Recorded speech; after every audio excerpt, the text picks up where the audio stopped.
getting better of Stallions, and we're all set for game number 2. Another two top sides, Renaissance Challengers, they will be taking on Muscat Thunderers. Without wasting much time, let's head to the sidelines. Amin Wagle with both the captains for all important toss.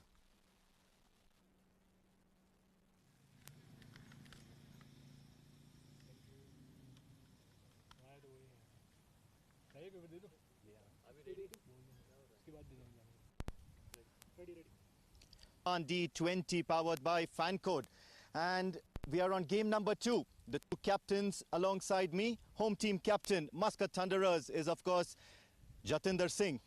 Renaissance is being represented by Sufyan Mahmood, and we have our much trusted and under the watchful eye of the OC Empire, Mr. Gopa Kumar. Being the home team captain, Jatinder Singh has the coin.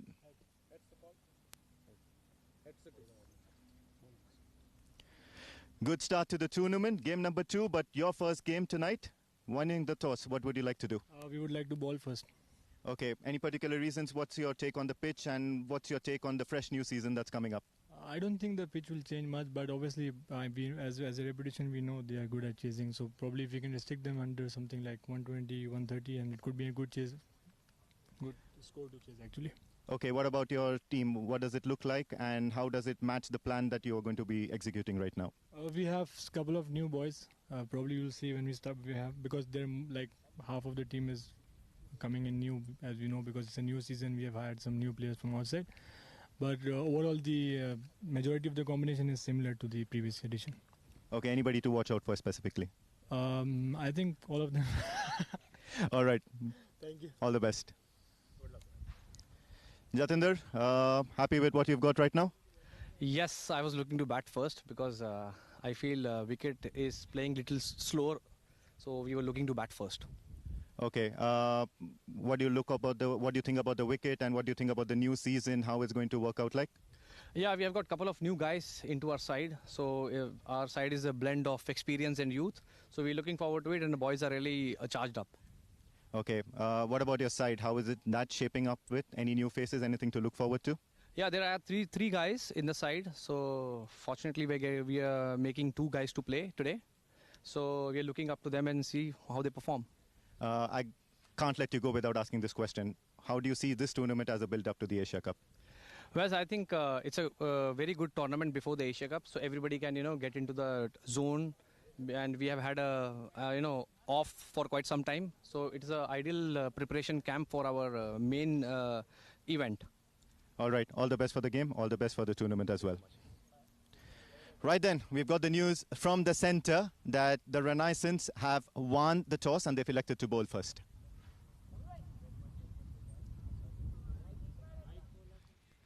I like the way he ended that first bump with Jatinder Singh. Two balanced sides up against each other. Jatinder Singh leading Muscat Thunderers. They lost the toss, and Renaissance Challengers captain Sufyan Mahmood invited them to bat first. Day 1, match number 2 is Jatinder Singh, the captain, on strike. He's getting ready to face the first ball of this innings. Straight away using the field, but attacking field. And to talk more about these two sides and the field setup, joining me is Pranav Mehta. Very good afternoon, Pranav. Very, very good afternoon to you, Mudiba, and everyone around the world. I assure you that this contest is not going to be disappointing you. That is the kind of sides these are. Renaissance Challengers, Muscat Thunderers, prime rivals of one another, always looking to have the better of the others. So many national players up their sleeve. Oh, absolutely, but these two captains are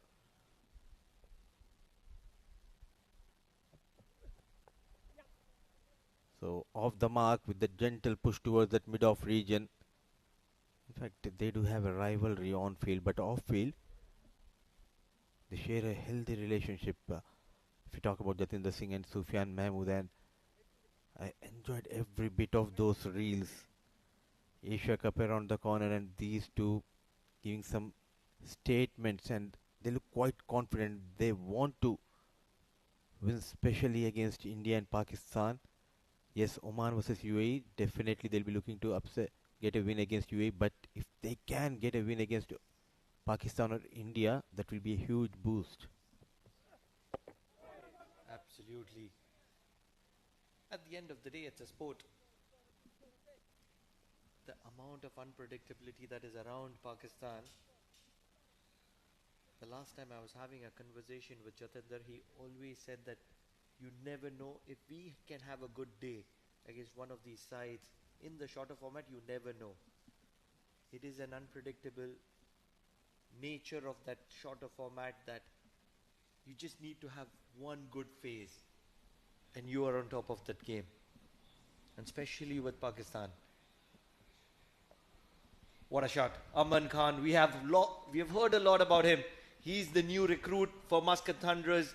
He's a prized recruit. There are so many great words spoken about Aman Khan. He's just putting it on visuals now.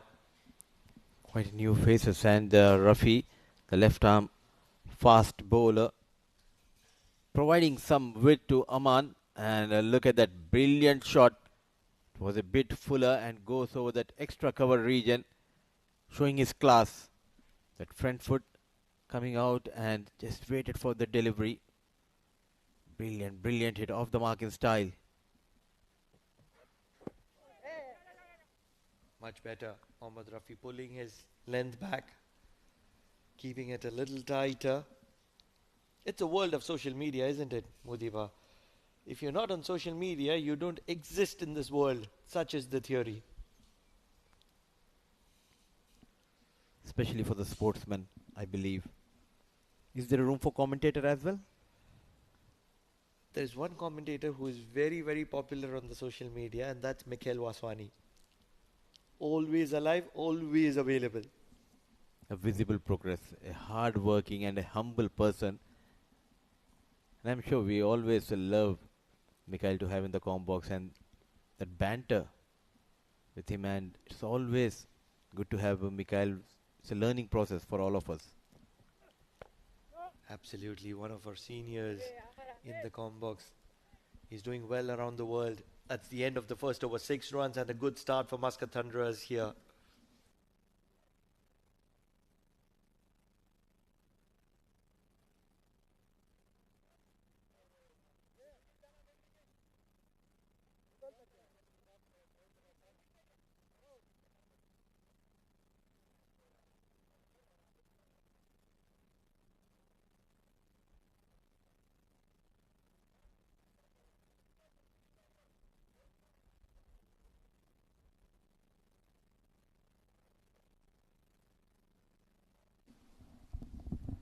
A good over from Mohammad Rafi comes to an end. A quiet start for Muscat Thunderers, I must say. Jatinder Singh taking his time in.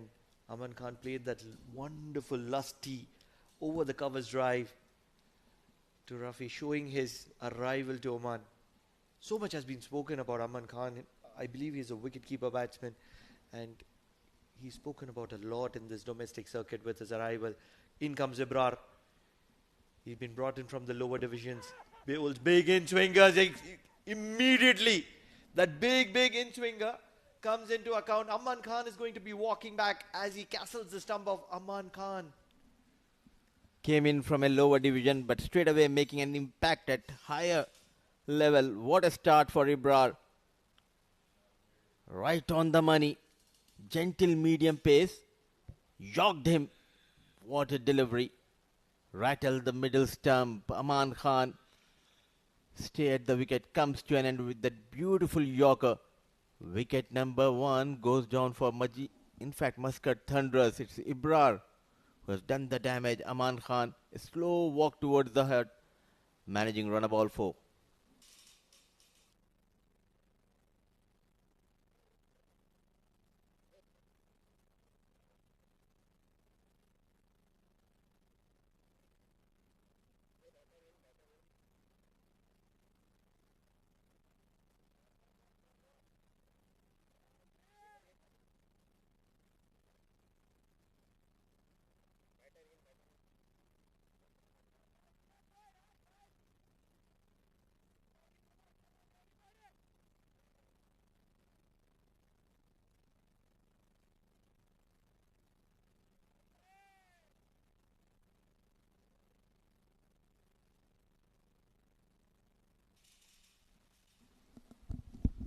In comes the trusted wall of Muscat Thunderers.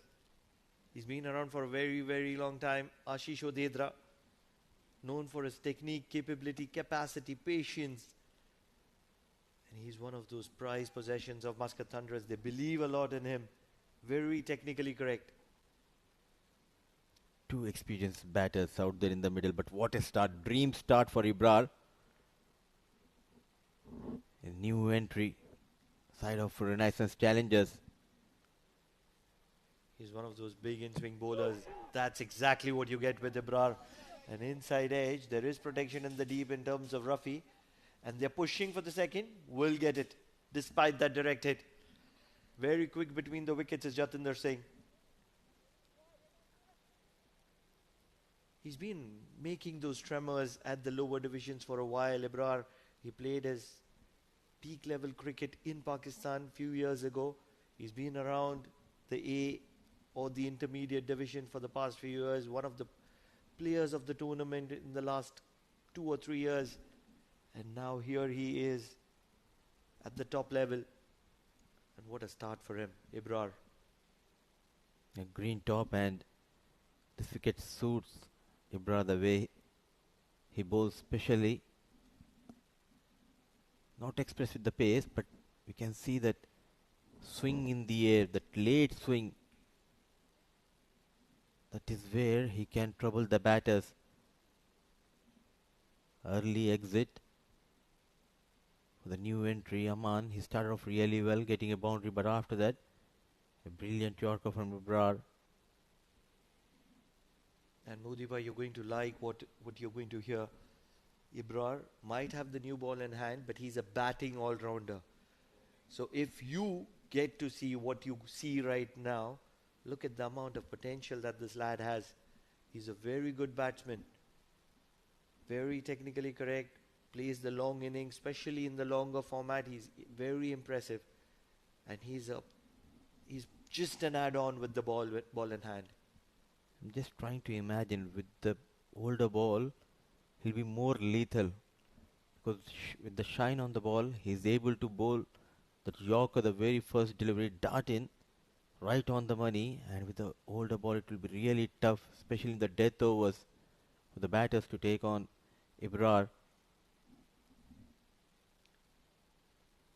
This is what tennis ball cricket brings to the table of hard ball. Bowlers are not scared to bowl Yorkers in the very first over. And that's exactly what the tennis ball requires. You have to bowl Yorkers at will. Here's a product of the tennis ball. Look at that late swing that Ibra is obtaining here. Very lethal, very dangerous. It's not just the in-swing, the swing it's the late swing of Ibra that is what creates the problem. And the biggest advantage that Ibra gets is that he thinks as a batsman. Because he's a batsman, he's a primary batsman. As a matter of fact, when he was leading a side last year in the intermediate division, he wouldn't have the new ball in hand. It's only later in the tournament is when he started to bowl. And look what he's doing here for Renaissance. Big wicket of Aman Khan. Plenty of experience for Ibra. Good to see he's attacking the wickets here.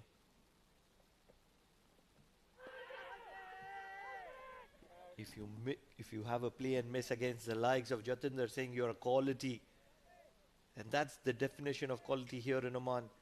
That's the kind of form Jatinder has been.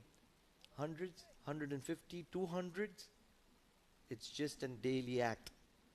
100, the D50. And that is where we gave him a name of the Singh is King. Completely dominated, single-handedly. He won the games for Muscat Thunderers in that edition. Yet again, heavily dependent on their captain, Muscat Thunderers. Full toss, driven well.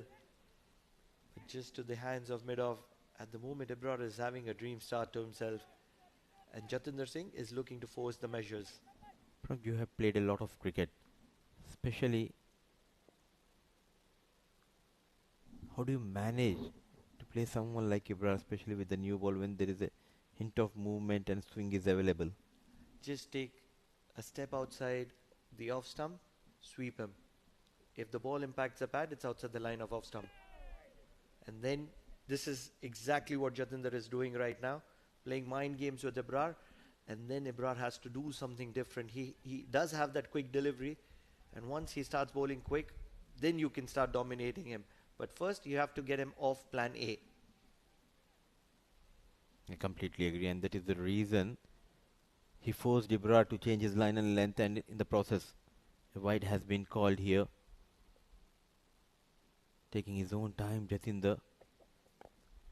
That's exactly what Jatinder is doing at the moment. Oh, a little bit of a misfield. I think it is forward. They're going to get only a single. But that will end the over number 2. 11 for the loss of 1 at the end of 2.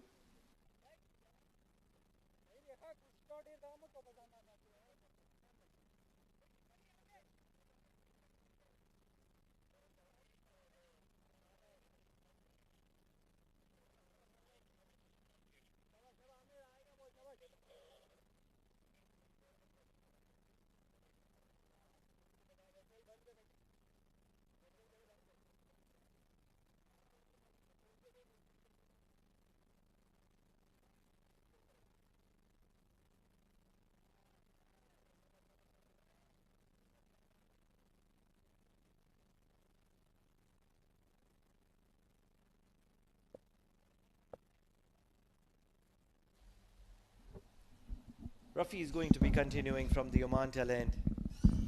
Pretty decent in his first over, 5 runs. Dancing down the track, the wicket is slow, doesn't matter because the quality of Jatinder Singh is always going to be capitalizing on whatever conditions you provide him. Showing his class, Jatinder Singh. Negating that swing from Rafi, using the feet, coming down the track. Look at that.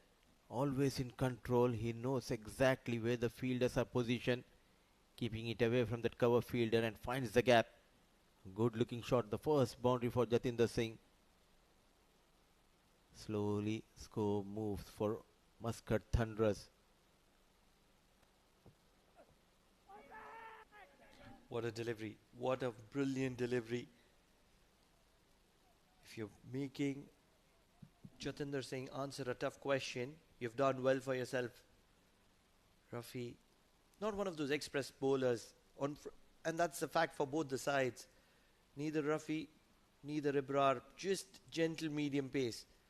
But most importantly, they like to move the ball. And that's what is working well for Renaissance Challengers on a wicket which is a little towards the slower side. And if they can bowl as per the limitations, definitely they can cause some trouble here. Don't try too many things. Stick to one channel. Bowl as per your strength.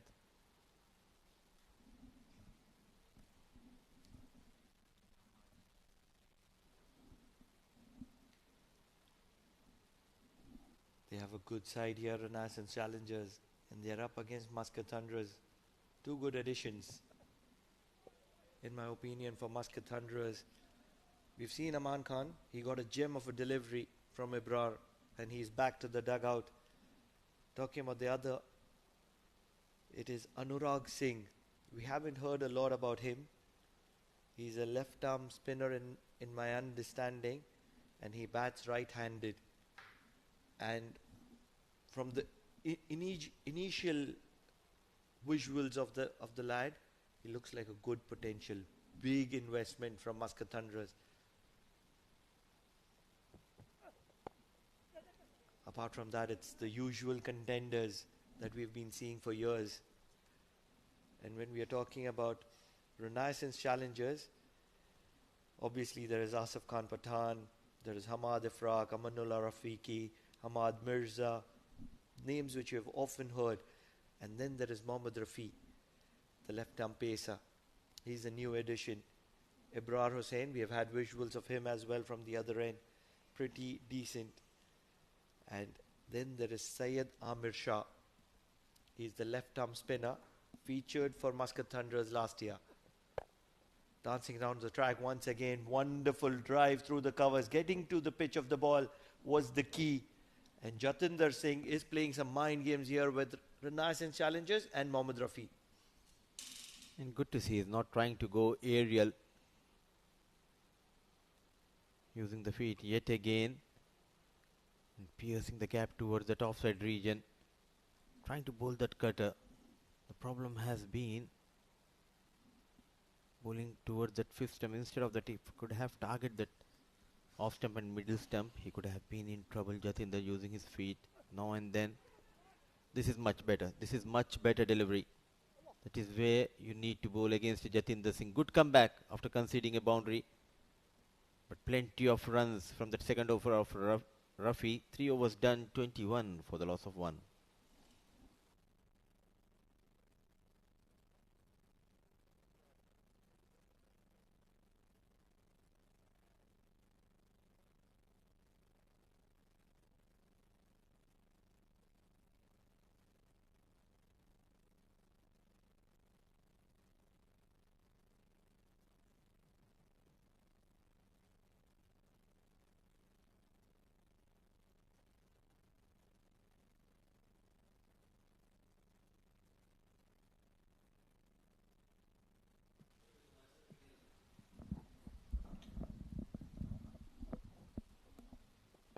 Ibra continues. He's bowling the tight line. In my understanding, Ashish Odedra is going to be struggling against that big in swinging ball of Ibra, because he'll not try to do something innovative like Jatinder Singh, probably dancing down the wicket or trying to disturb Ibra, and that's where it'll be a more convenient positioning for Ibra in this matchup. Full toss, not able to put it away. In that, in a shorter format, you need someone who can express, who can be aggressive, especially in the 6 overs inside the power play. Technically very sound, Ashish Odedra, but love to see someone who can come and play those free-flowing shots.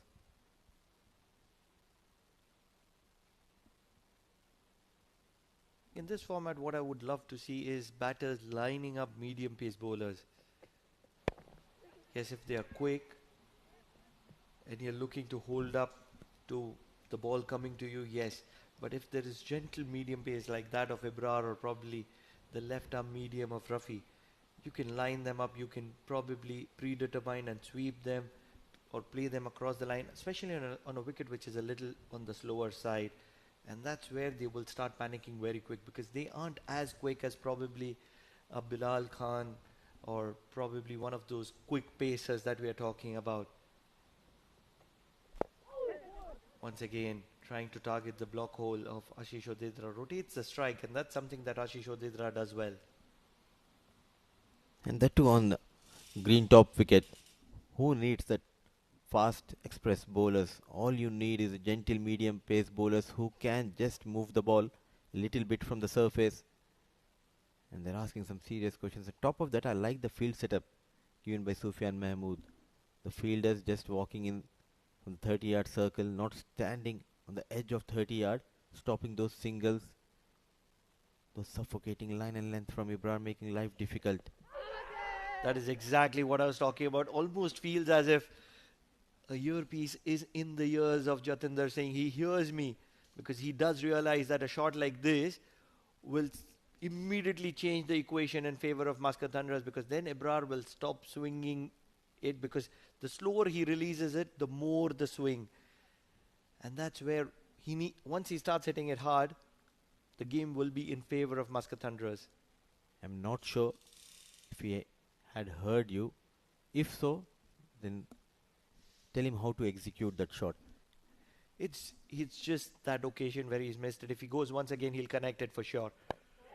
Wonderfully struck. Over mid-off on this occasion. Dancing down the track. They aren't going to be pushing for the second. Ashish Odedra, not one of the quickest. But this is good cricket. Very, very good cricket from Jatinder Singh. This is what makes him a special player. 4 overs done. 23 for the loss of 1.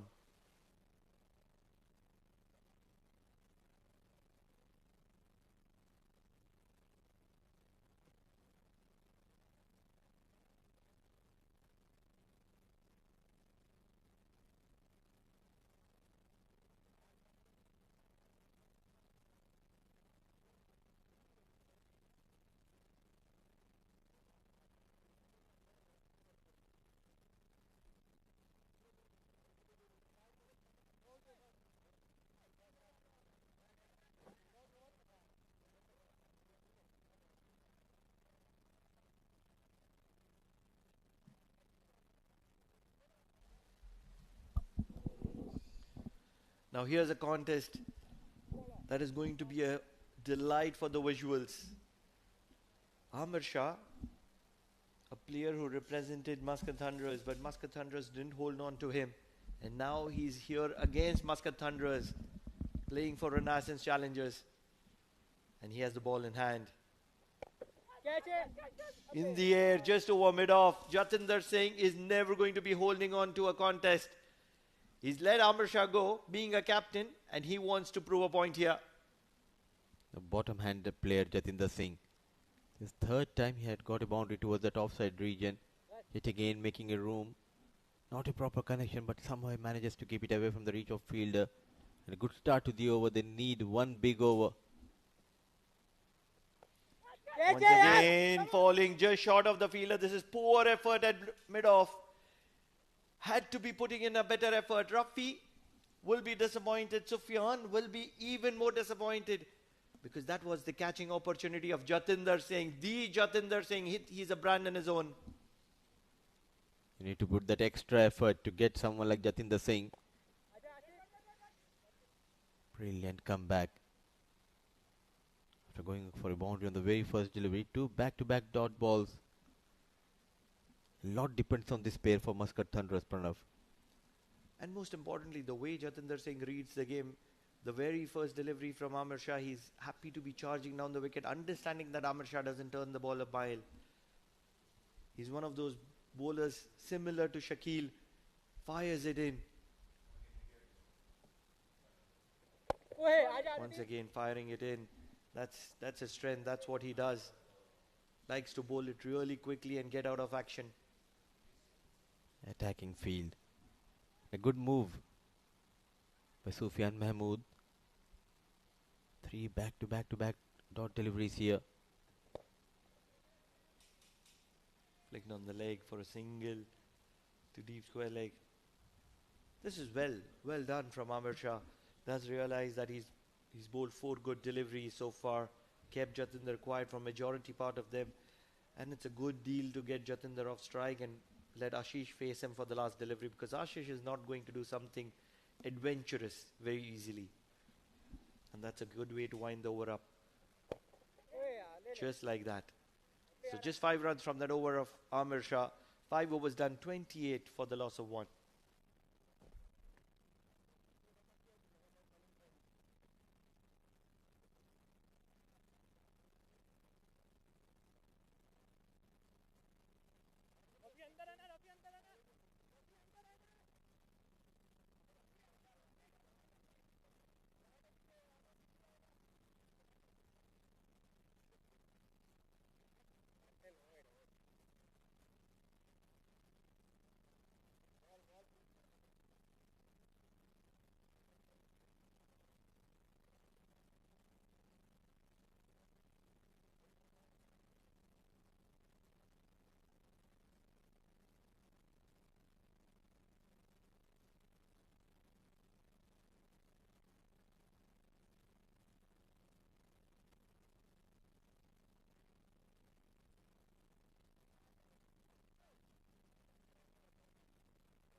Renaissance does have the liberty to spend Ibra a little freely, and that's where he's going to be bowling his 3rd over.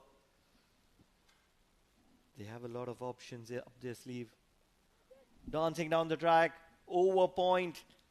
It's going to be a boundary to start the final over of the power play. This is going to be a very interesting encounter. Smart and clever piece of batting by Jatinder Singh. Using the feet and disturbing the line length of Ibra.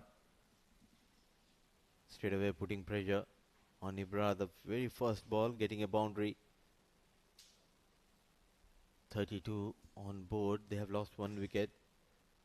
See, he forced Ibra to bowl that back off length delivery, and in the process he got that room and width. With ease manages to put it away from the reach of that point fielder. And do not forget, it all started with that sweep. He didn't execute it, but ever since that, oh, this is much better. The keeper coming up to the stumps, and that allows Ibra to go fuller. And behind his legs, Jatinder Singh, the big wicket of Jatinder Singh. 2 wickets for Ibra. What a start for Ibra here. It's the big prize wicket of the big show. Big moment in this game, and brilliant captaincy by Sufyan Mahmood, and full marks should be given to the wicket keeper as well. Coming up to the stumps, and he forced Jatinder to play that false stroke, and in the process he misses the line completely. What a day for Ibra, what a debut for Ibra. Couple of wickets, both the openers back in the hut. Singh managing 20 of 19 deliveries, 32 for the loss of 2.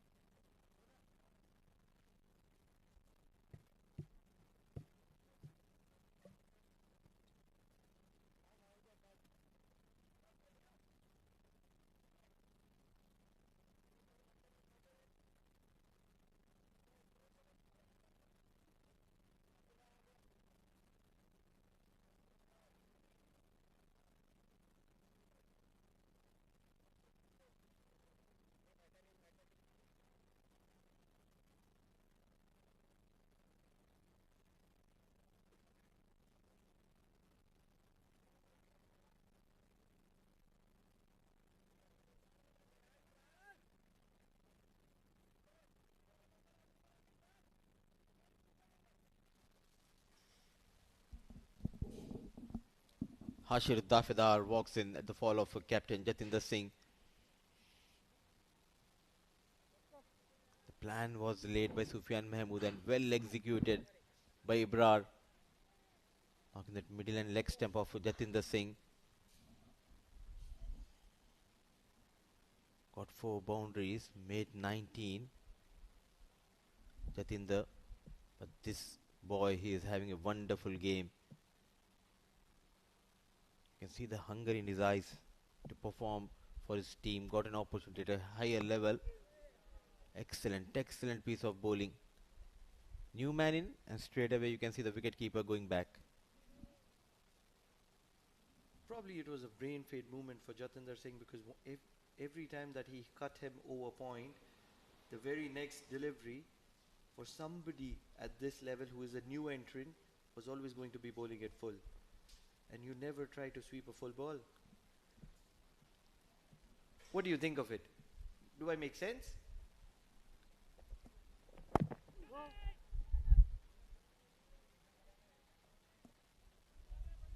Not sure, because a couple of overs ago he heard you and he played one good looking shot. I think this time you miscalculated, because the amount of swing he was getting, it's not easy to sweep towards that leg side, because there's always a risk involved. Slight error, you will get bowled, or even you can get caught right in front of the wicket. So you need to take that calculative risk, but in the process Jatinder just lost his wicket. He got that boundary, Pranav, and he was the man to get those runs for Muscat Thunderers. I do understand they had a sedate start, but Jatinder is a kind of a batter. Once settled in, he can play those big shots. And he's a counter to most of the bowlers of Renaissance, those left-arm spinners, somebody like an Amir Shah or probably Nadim, because he'll not allow them to settle in, especially with the reverse sweeps coming into equation. Sweeps, one of the most complete players. I'm talking about complete players. Look at that drive. Elegance written all over it. Hashir Dafedar might have played 3 dot balls in a row and gets off the mark inside. Glorious cover drive and no chance whatsoever. Boundary to complete the over number 6. What a wonderful drive. Almost full and just wide of the cover fielder. So 36 at the end of the 6th over for the loss of 2 wickets.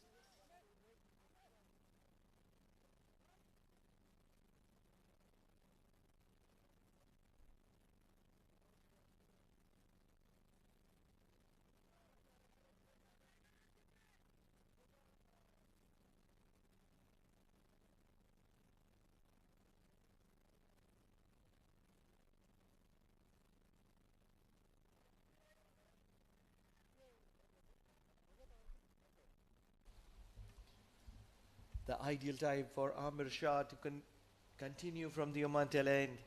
6 overs done. Power play number 2 into effect. And 2 batters would be looking to stitch a partnership here. In my opinion, Ashish Odedra needs to get a move on here. He can't hold on for too long. And that's where Ashish Odedra needs to play a little more positive.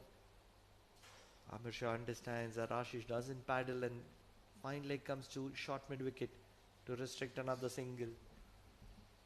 Short pulled. There is protection in the deep. Should get a couple. And a little bit of a misfield allows them to get a couple. This is very, very good cricket. Much better. It was short to start off with. Ashish Odedra needs to play one of those innings that can get Muscat Thunderers out of trouble. He's one of those experienced campaigners for Muscat Thunderers. Very senior player. Oh, believe it or not, for the very first time probably I'm seeing Ashish Odedra looking to play a paddle. Might not have executed it well, but it will play as a mind game. Skills are being tested on the surface. All of a sudden, not only the fast bowler but also the spinners, they have some role to play on the surface, and Amir Shah is doing a wonderful job. And inside it, just saving Hashir Dafedar.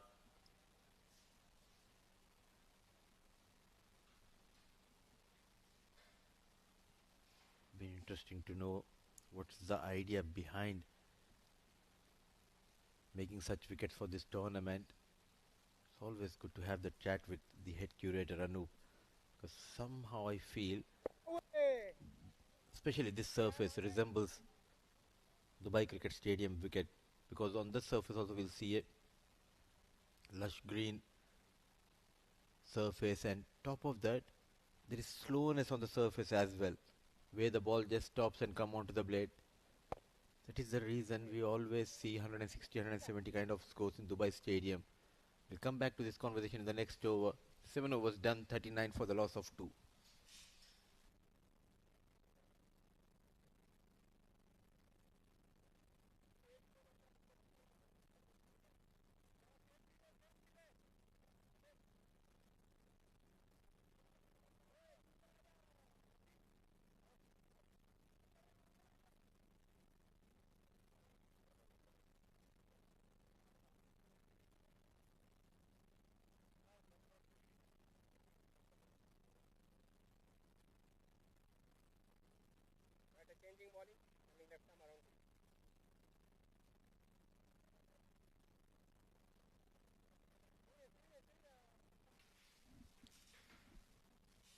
Looking at the left arm spin of Amir Shah being effective, Nadim has been brought into the attack. And that is going to be happening from the Oman LNG end. Very effective bowler. And change of voices in the com box as well. Amin Wagle joins me as Mudassar Ali Qureshi takes a break. Well-deserved break, I believe. And, of course, Nadim will look to secure his spot by a well-deserved performance as well. Left arm with 2 right-handers at the crease. Ashish Odedra and Hashir Dafedar have certainly slowed down the scoring a little bit.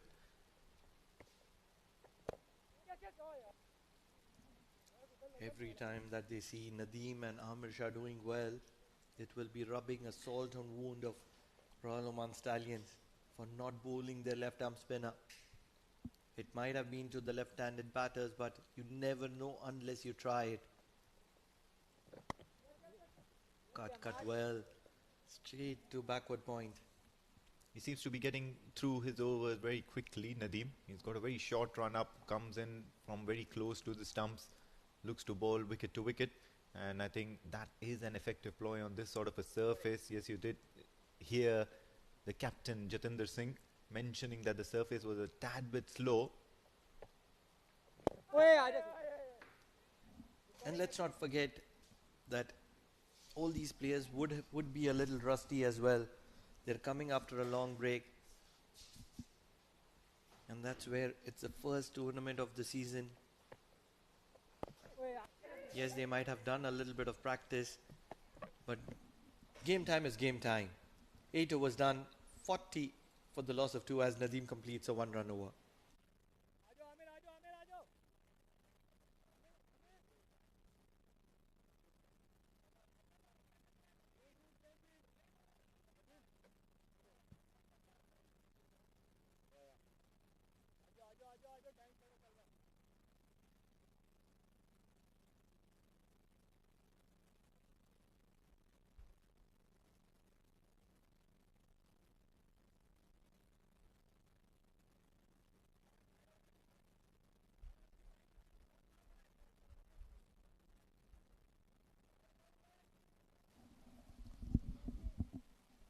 They're quickly running through their overs. Renaissance challengers, 2 left-armers who like to bowl very quickly in tandem. And that's where Muscat Thunderers would want to capitalize and capitalize really quickly. Well, they have to up the ante at some point in time. In this innings, already 8 overs passed. Amir is not giving anything to play with. Puts it away towards the onside. A quick single. And that was a goner. Ashish Odedra is living dangerously. He's looking to rotate strike. He's looking to keep the scoreboard ticking, but not in such a manner that would not gather any sort of appreciation from the dugout. It's the pressure which Amir Shah has been building. And along with him is Nadim, who's equally a good miser. Sufyan Mahmood has been a busy person at short mid-wicket. We certainly wouldn't find another fielder out there so close to the bat. And yes, of course, he's been really busy. And kind of the deliveries that Amir Shah is throwing at the batters at the moment. You can see he's bowled almost nearly going to complete 3 overs on the trot. And he's been wily and he's been absolutely accurate. This is absolutely unacceptable at the moment because there are no demons as such on a wicket like this. 17 ball, 10 runs, 12 ball, 4 runs. When you're professional cricketer, the least that is expected out of you is to rotate the strike. Have to take some risks, yeah. Harshad Dafidar. And the biggest problem is going to be that they will go into their zone, the comfort zone or the shell. And when they suddenly look to unleash, they might lose their wicket and that will only leave their team in a misery. And that's where they need to rotate the strike consistently if they're not getting the boundaries.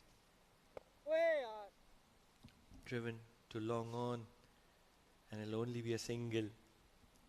Well, it's a short selection that they're probably thinking about quite a bit. And with that single, we also come to the end of the over as Harshad Dafidar and Ashish Odedra are persisting with the scoring rate at the moment. 42, or rather 43 for 2 at the end of 9.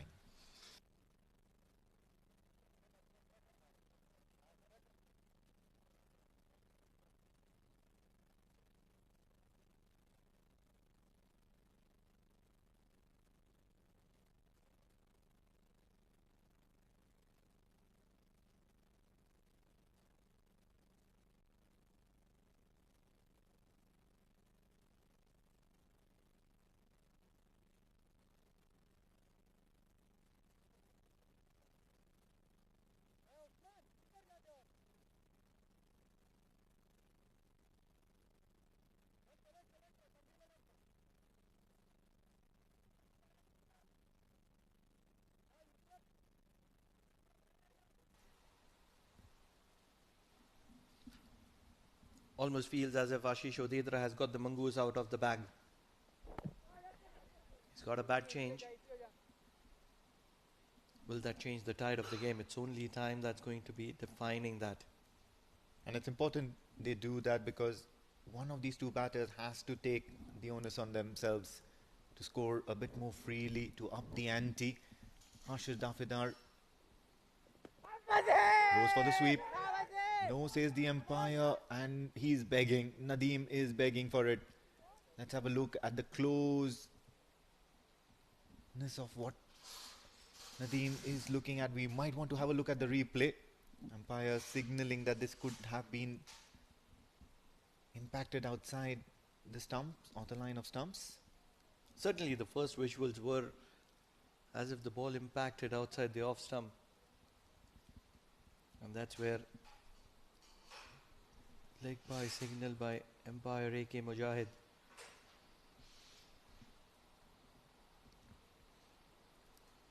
Slow proceedings here at the moment. The Oman Cricket Academy Muscat Thunderers are laboriously going through these overs, nearly the halfway stage, but not too far behind from the situation or the similarities between that first game. Both the teams at the halfway mark at around 50 to 53. Muscat Thunderers not losing too many wickets, but still on a similar score line. So I guess this could be an inherent nature of the playing surface today. I really understand that most of the teams are just looking to get into action because they're taking their time and they've not gone into that competitive zone, a zone of dominance. Dancing down the track, a big shot. Hashir Dafidar is a strong lad. Didn't get the good part of the bat. More or less it was the outside edge of the bat which allowed the ball just to scamper to the sweeper cover. And in the process, just a couple of runs. When he's got a point or two to prove, Hashir Dafidar, and he's been part of the national setup, fringe member, even played a few games for the Oman team. So eyes will be on him as well. 7 of 17, and that's not looking pretty. Once again, darting into the right-hander, Nadim, making sure that no run has been taken. He's ended his second over with only 4 runs to give away, and those are excellent figures. At the halfway stage, as the teams take a little bit of a breather, Muscat Thunderers are 48 for the loss of 2.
At the halfway stage, Muscat Thunderers are 48 for the loss of 2 wickets. 10 overs have passed and slow proceedings here from the two batters, Harshad Dafedar and Ashish Odeedra.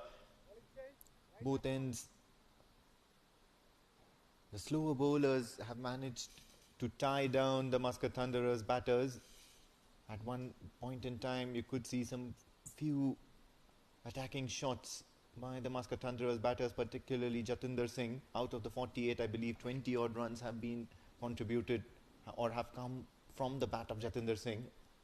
Apart from that, Ashish Odeedra and Harshad Dafedar the remaining. Loud shout by Sufyan Mahmood. First change coming over the wicket, left arm Sufyan Mahmood. Right arm, I beg your pardon. He's coming around the wicket to the right-handers with the keeper standing up. It's always going to be a tough task for the umpire to give that out.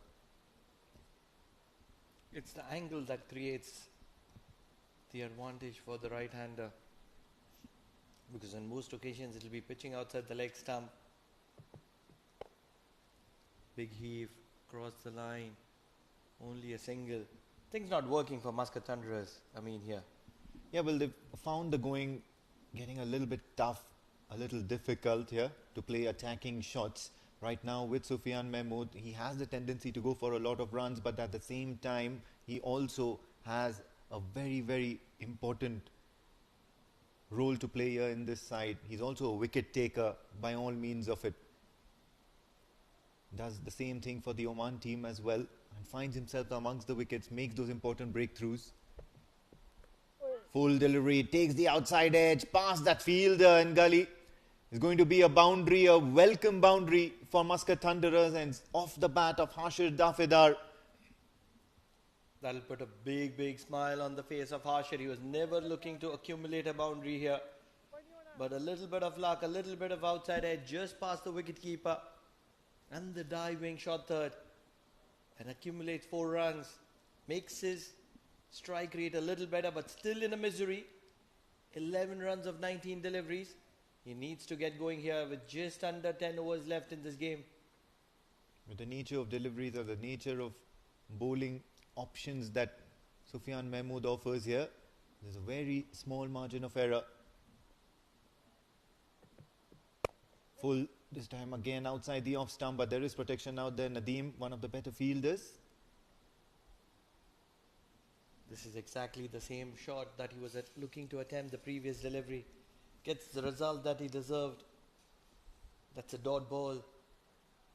Needs to be a little more adventurous. They have 8 wickets in hand, and that's where he needs to get going. Not really asking him to go all guns blazing, but a little bit of a singles, a few boundaries here and there, and all of a sudden the tide can change. Wasim Ali showed us how it's done in the first innings. Good bowling here from Sufyan Mahmood. Trying to pitch it up, trying to get that extra bit of bounce from that zone near the front foot of the batter, and he's succeeding to get that, and that's good wicket keeping as well. Good thinking by this Renaissance challengers setup. They've strategized, they've come with a plan with every batter of how to tie down the batters and then force that false shot, force an erroneous shot leading to the wicket. Ashish Odeedra likes the cow corner. Late card, finds the gap. Will be a boundary. It's a welcome boundary. All of a sudden, Sufyan Mahmood, the captain, brings himself into the attack just when the left-arm spinners were doing a great job. And all of a sudden, he's conceded 10 runs. And a little bit of momentum for Muscat Thunderers immediately after the break.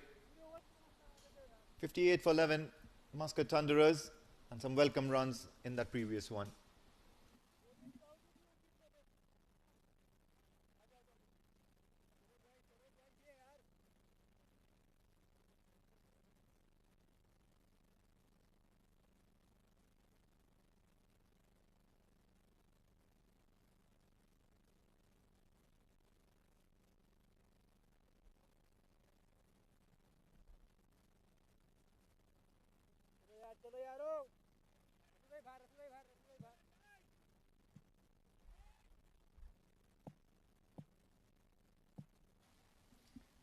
Nadim continues. Dancing down the track and a single to long on. At the moment it is very quiet from Muscat Thunderers. Yes, 10 runs from the previous over, but they're so far behind at the moment that a little bit of accumulation will not work in their favour. Well, they'll have to at least keep ticking for singles. Accumulation is key and is important. Look at that, once again trying to play that aggressive shot, but when you know that Nadim is on top of his game right now, he's attacking the stumps, he's bowling those right kind of deliveries in the right channel, you wouldn't want to concede a dot ball to him. You might as well try and manufacture a single out of nowhere. Once again, plays that cut, a bit late, quick single. So rotation of strike is key, I believe. Those sweeps and reverse sweeps need to come into equation because that is what disturbs the spinner. There is ample gap in front of square, behind square, just that lone deep square leg in equation. Can one of these two capitalize? Charging down the track, this time towards the cover region. There is a fielder out there looking for another run, another extra run, but will not be able to get it. Now these are the kind of shots that Muscat Thunderers will be okay with trying out. At least there are some signs of aggression. They're looking to score. Otherwise, until now, Nadim has just conceded 5 runs from the first couple of overs, and all of a sudden 3 runs in this over alone. And as simple as that, once you start to manage to keep the scoreboard ticking, the runs may find their way through. The problem is that 17 balls bowled by Nadim at the moment and just 8 runs accumulated out of it. And that's where they're way behind. The scoring rate just below 6. The least that is expected from you in a T20 game is to keep the scoreboard somewhere around 6.5, 7, so that you can accelerate, you can capitalize. Inside edge, just past the wicketkeeper, and it's going to be a dot ball to wind that 12th over. So 12 overs done. Muscat Thunderers might have just lost 2 wickets, but they are in a lot of trouble with the scoring rate, 62 on the board only.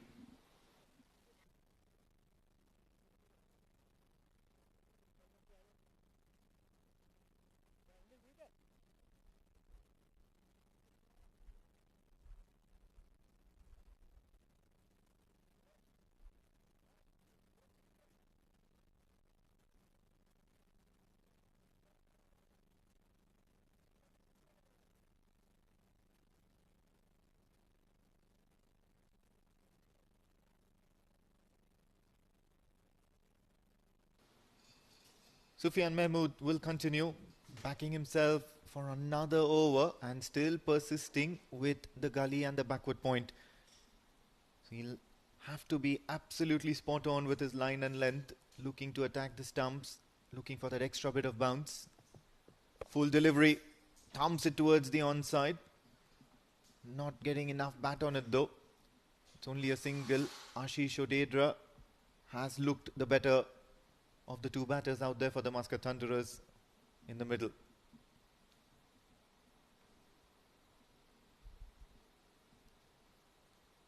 What are the bowling options for Sufyan Mahmood? He has to be bowling 4.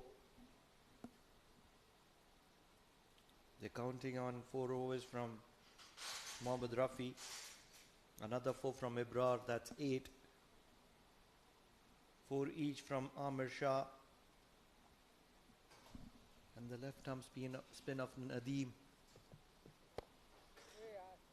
Punch down the ground for a single.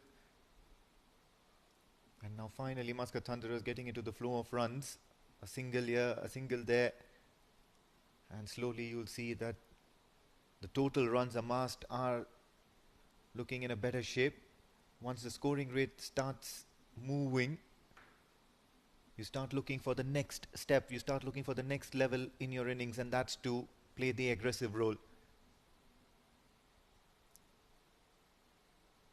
Coming around the wicket, Sufyan Mahmood. Full delivery, slower one this time around. Well disguised, but Ashish Odedra adept and making sure that he puts it away for a single at least.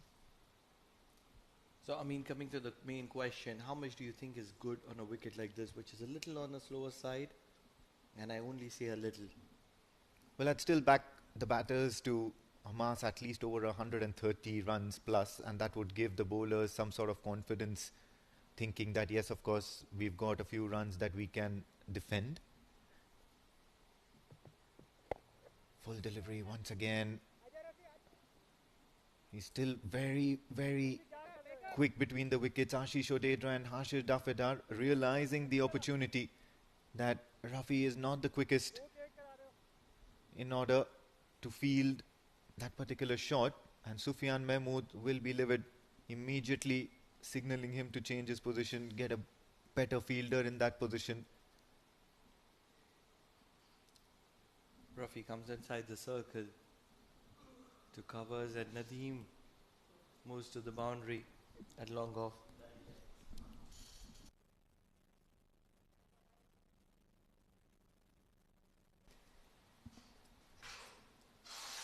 Sufyan Mahmood. This time he's reinforced that point region. Full delivery, kept it outside the off stump. Dumps it along the ground for just a single. Now this itself has become a very effective over. You've got a couple, you've got 4 singles. So that's 6 runs already. And now with 2 balls remaining, I think this is the right time for one of these two to play an attacking shot to charge down the wicket to Sufyan Mahmood. Never mind the keeper behind the stumps or standing up to the stumps. But a risky shot is required at the moment. It's the need of the hour for the Muscat Thunderers. You could see it in the previous match where Wasim Ali took charge of things. Still happy to just take that single.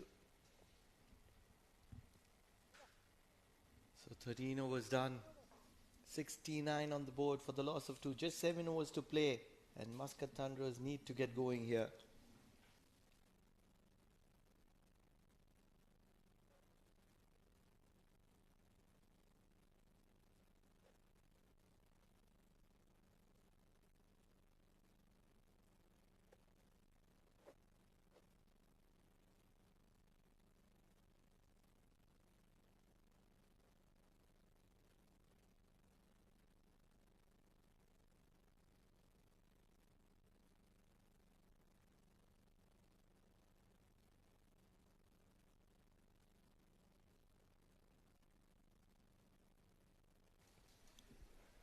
Beautiful landscapes of this beautiful country, the Sultanate of Oman. We are in Al Amra, the Oman Cricket Academy. Perfect settings for some exciting blockbuster cricket. As Amir Shah makes his way once again into the bowling attack to complete his last remaining over. And what a spell this has been, 0 for 11. Completely tied down both the batters who are at the crease to slow that scoring rate, and all that will do is force that erroneous shot, force that rash, aggressive approach out of the Muscat Thunderer batters.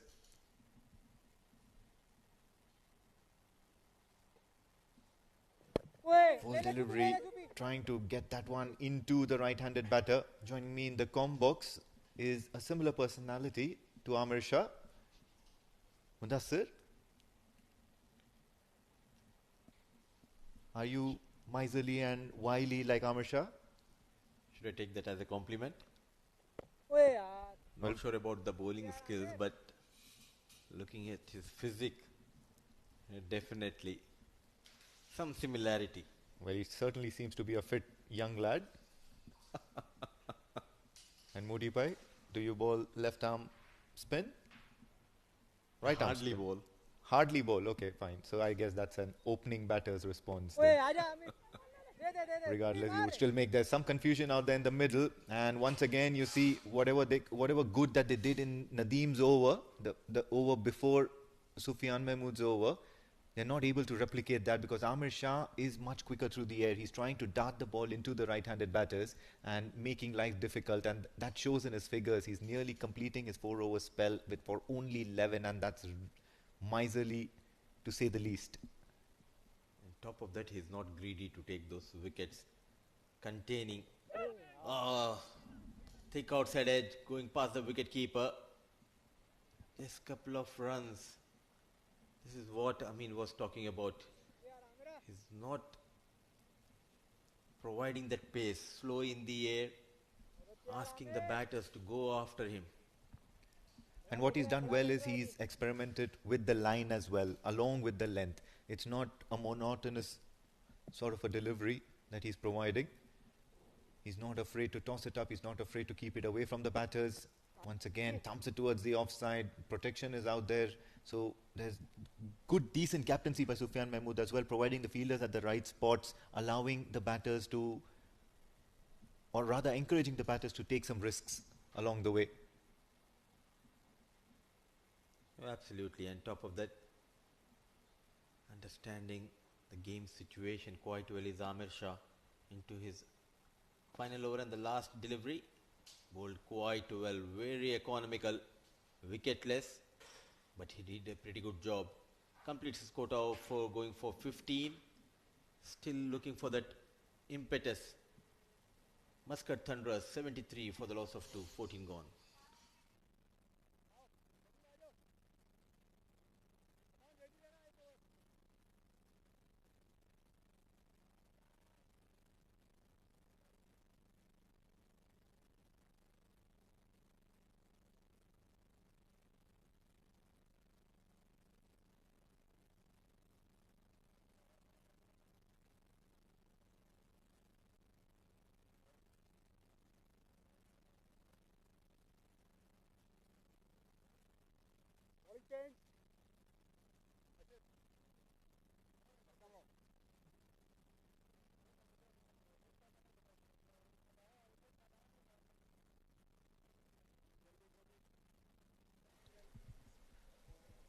Well, 14 gone, 73 for the loss of 2 wickets. Muscat Thunderers, and looking to round up the stellar performance by the slower bowlers.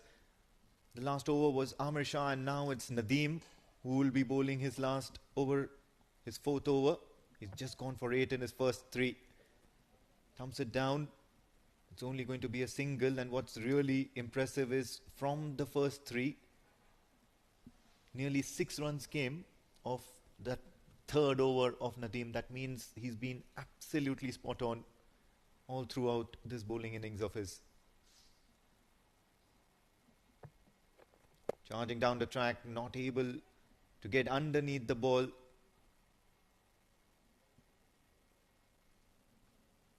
Both the spinners doing an extremely good job. Not offering much pace, not bowling fuller, and looking for that odd boundary. Hashir Dafedar cut nicely, but straight towards the fielder. Setup has been brilliant by Sufyan Mahmood. Right fielders at the right position and bowling as per the field are the bowlers. And yeah, of course, you've seen that in the past as well, where Sufyan Mahmood knows the kind of deliveries that his bowlers look to bowl. Charging down the track, and finally there is a wicket here for the likes of Nadim. The hard work, the persistence and the tight bowling has finally paid off, and it's come in the form of the wicket of Hashir Dafedar, who's played it back to the left-arm bowler. Finally, the partnership has been broken by Nadim. Dafedar struggle at the wicket comes to an end. A long stay, 31 deliveries faced by Dafedar, managing just 20. Nadim finally getting a wicket to his name. Thunderers 75 on board. They have lost the 3rd wicket.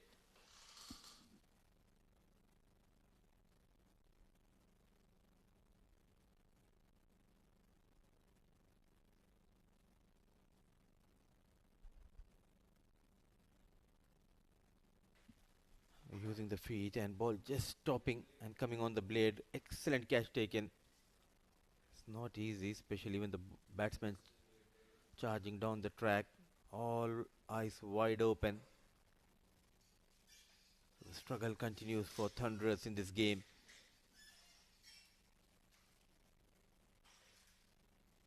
Another experienced batter walks in, Sandeep Goud. Not happy the way the things panned out till now for Thunderers. Someone needs to play a cameo of a knock. Well, of course, Sandeep Goud has the ability in him. He's a pretty aggressive batter. He has his shots, knows when to take the risks, and is a very street-smart cricketer. Sandeep Goud has previously led the Muscat Thunderers side as well, so he knows a thing or two about putting in some crucial performances. He, along with Ashish Odedra, who now needs to finally start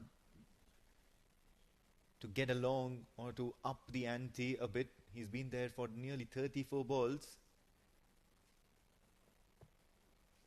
Bangs it in short, and straight away Sandeep Goud off the mark, not looking to take a risk as of now, because they would want to see off Nadim's over. He's been very, very accurate and very miserly all throughout.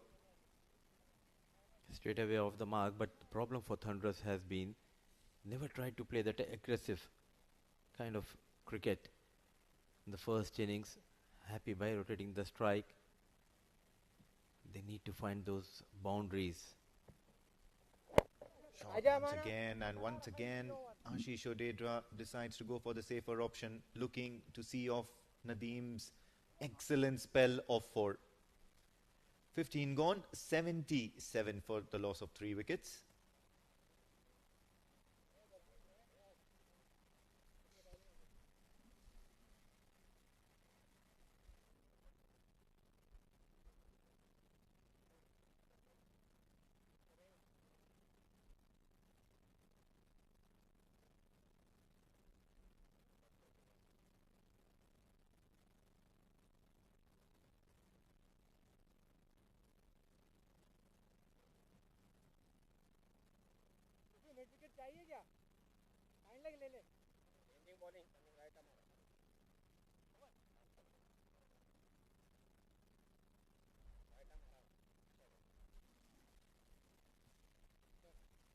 Yeah, looking at the batting card, they were asked to post a total. Every batter struggled, though Jatinder got 4 boundaries. His knock of 20, but he struggled to rotate the strike. Once he was back in the hut, then a partnership between Ashish and Hashir Dafedar. They played in fact too many deliveries. Not getting those boundaries has been the problem for Thunderers. Sandeep Goud, can he provide that impetus? Sufyan change of ends, and straight away look at that, what a hit, what a connection, a much needed maximum. Sandeep Goud takes Sufyan Mahmood out of the park. Well, horses for courses, and certainly it's Ashish Odedra who's done that little bit of hitting. Have a look at that. Straight away coming within the range, bowled it right into his arc, and all Ashish Odedra had to do was swing the ball really, really hard, or swing the bat really hard, and make sure that he clears the fence. And these are the kind of risks that you should be willing to take at this stage of the innings. Just 5 overs remaining in this first innings, and he'll want to have more. He's nearly 6 overs old at the crease, nearly more than 75% or 80% of the innings. He's got his eye in, and he's probably got to be the one to take the onus in playing those aggressive shots. And thanks a lot, Amin, for that correction. I thought it was Sandeep Goud, but Ashish Odedra at last getting a maximum. Still 29 deliveries. Get at least 40, 45 more. Once again, down the ground this time around. No fielder stationed there because Sufyan Mahmood was sticking to that short line and bowling it into the body of the right-handers, but wavered on this occasion, making sure that he gets good bat flow, and that's a good welcome boundary. The good part was he was standing towards that off-stump channel and walking down the track. He knows exactly where the fielders are positioned. The long off fielder was wide towards that extra cover and taking full advantage. Odedra, a maximum followed by a boundary. Coming in from around the wicket, this time around, keeping it away from the right-handed batter, making him do that extra bit of work of trying to reach out to the ball. So a dot ball now finally for Sufyan Mahmood. He's a quite witty and quite skillful bowler. He knows how to tie down batters, how to outfox them at any given occasion. And the moment you see him coming from over the wicket, the keeper goes back and the kind of delivery is changed. Immediately after that 6, now you see a change in the field as well. You've got a long on, you've got a long off, you've got a deep mid wicket, you've got a pretty regulation field on the offside as well.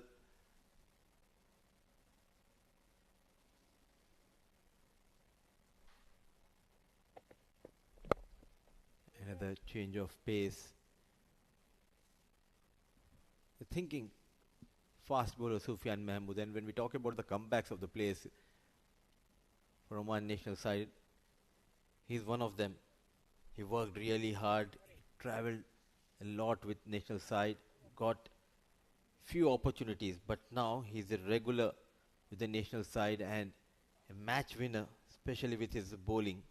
Absolutely, it's been one of my favorite comeback stories. It's been one of my favorite stories in Oman cricket where, you know, a person who has put in the hard yards, who has worked so hard, has made it on merit into this national side. Slower ball, what a skillful delivery that is, nearly taking off that keeper's helmet as well.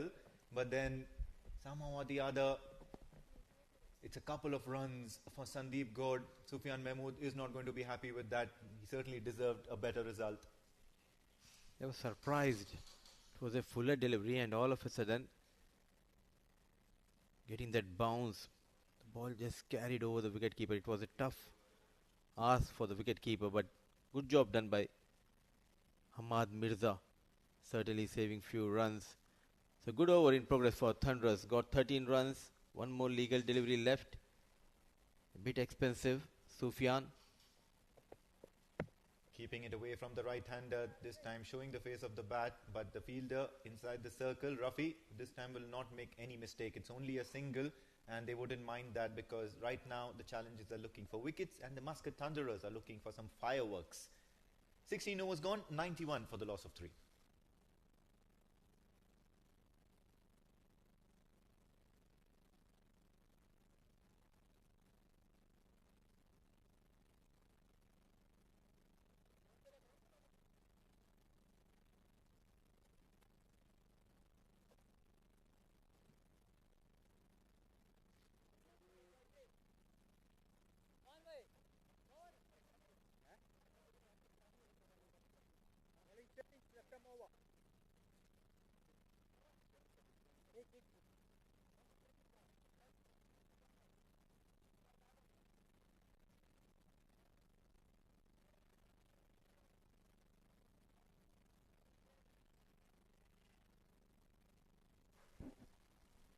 Sixteen overs done. The Muscat Thunderers are 91 for the loss of 3 wickets as Rafi has been handed over the ball.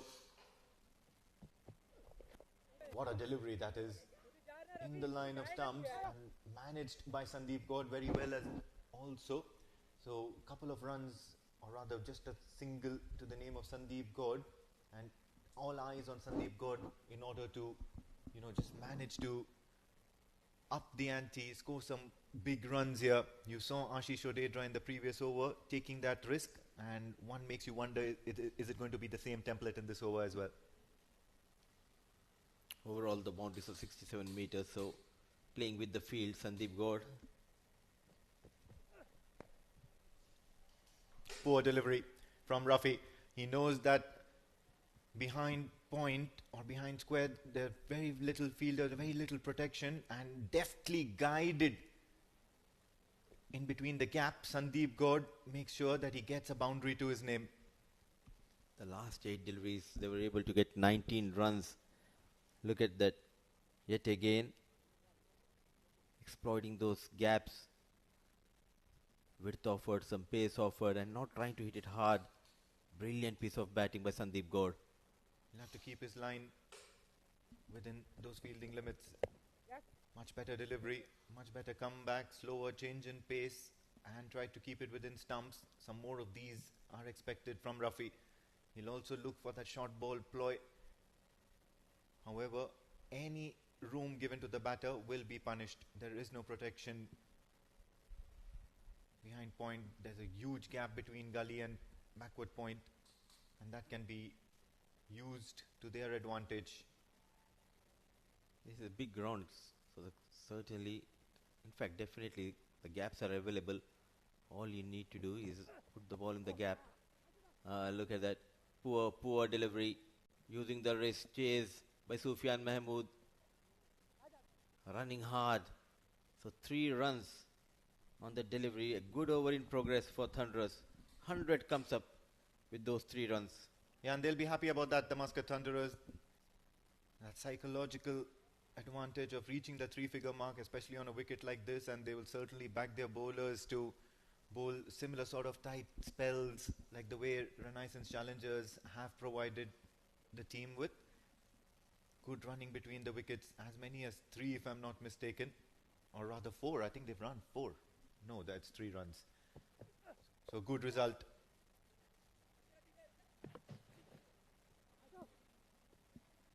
What a big diving effort, and also some good effective fielding. The Renaissance Challengers will have to pull up their socks and put in a little bit more effort in their fielding. Yes.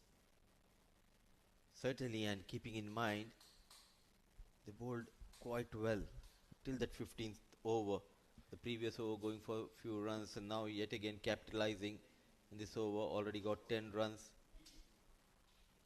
Well, it's the need of the hour for the Muscat Thunderers, and of course this approach would not be a surprising event for the Renaissance Challengers. They would be expecting the Muscat Thunderers to amass runs in any manner they come.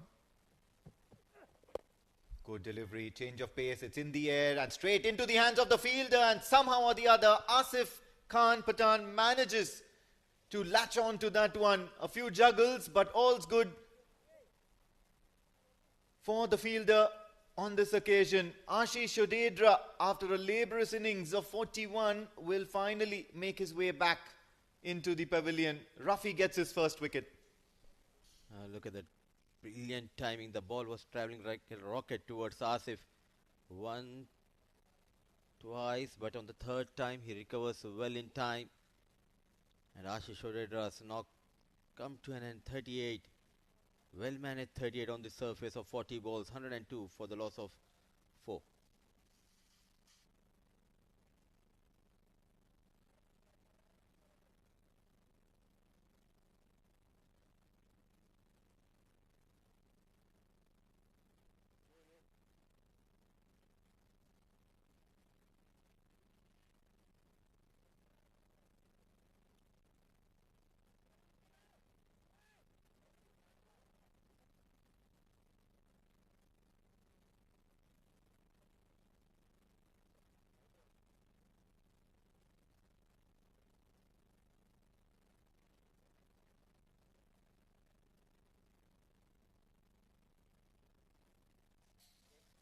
Last 3 overs. The first innings. 102 on board.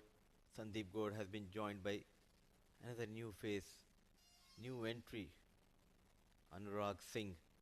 Sufyan Mahmood at the other end. 3 overs, 31, quite expensive, wicketless. Another Fuller. Not a proper connection. All he could get is just a single. Yes, they have leaked runs in the last couple of overs, but throughout this innings we have seen the placement of fielders has been exceptionally well by Sufyan Mahmood, and this was the fall of Ashish. Yep. Good connection. Ran couple of yards in Asif, but in time recovers well. A good catch. Yes, absolutely. And runs are expected at this stage. You would expect the batters to throw in the kitchen sink to, play a few rash shots.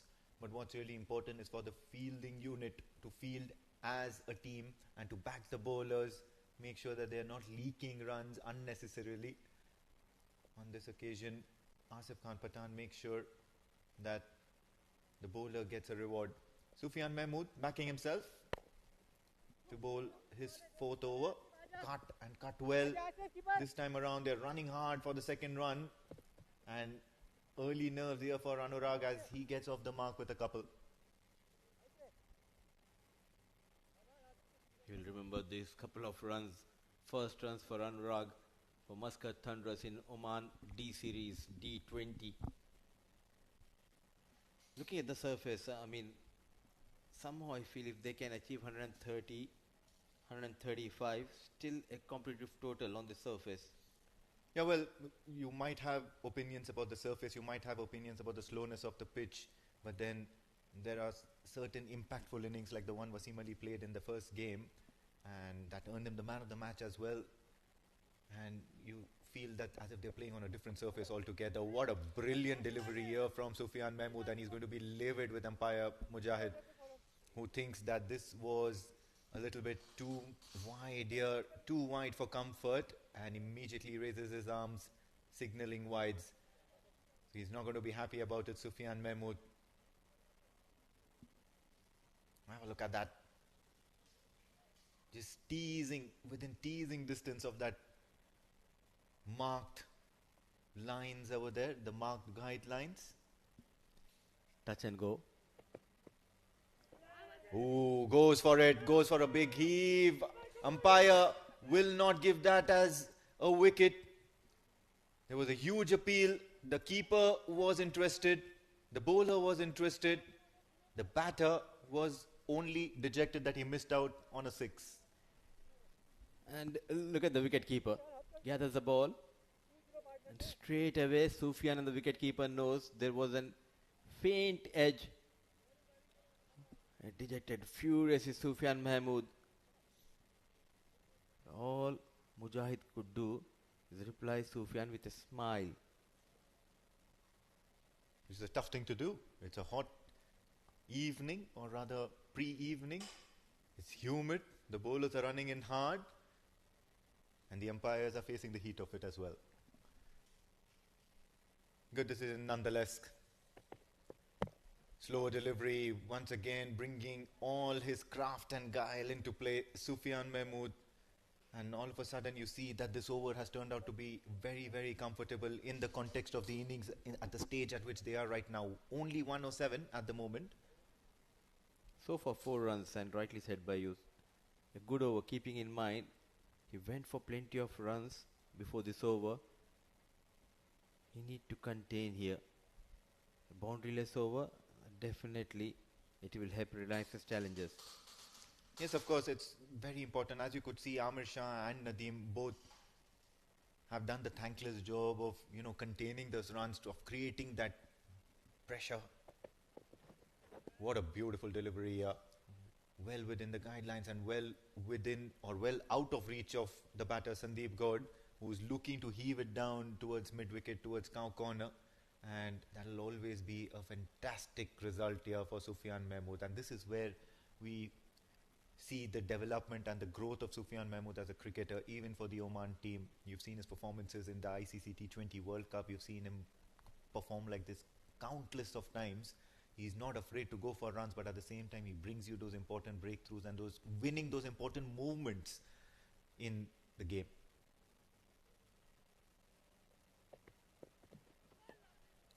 Back-to-back dot deliveries. This is not good. This is not good. Back-to-back dot deliveries. Wicketless. A good comeback by Sufyan Mahmood in his last over. 107 for the loss of 4. 18 gone.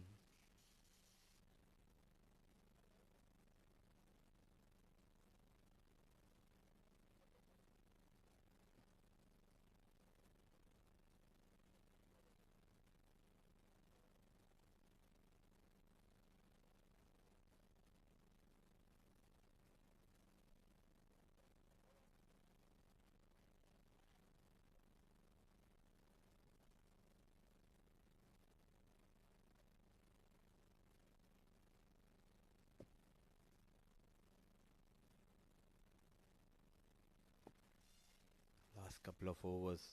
Rafi runs in. Trying to be cheeky here. The last over, last couple of deliveries for dot. Now another dot delivery. So slowly losing that momentum which was provided by Ashish Odedra. The youngster Anurag Singh. Just rotate the strike. Get Sandeep Goud back on the strike. Let him go after Rafi. Yes, absolutely. And it's probably the message from the dressing room is to now accelerate and to amass as much as possible.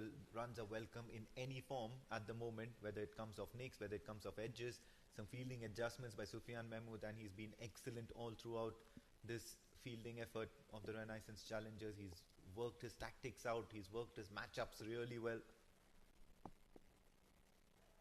Full delivery, this time around cramping the batter, making sure he does not get underneath the ball. It's only going to be a single, and that's a favourable result at this stage.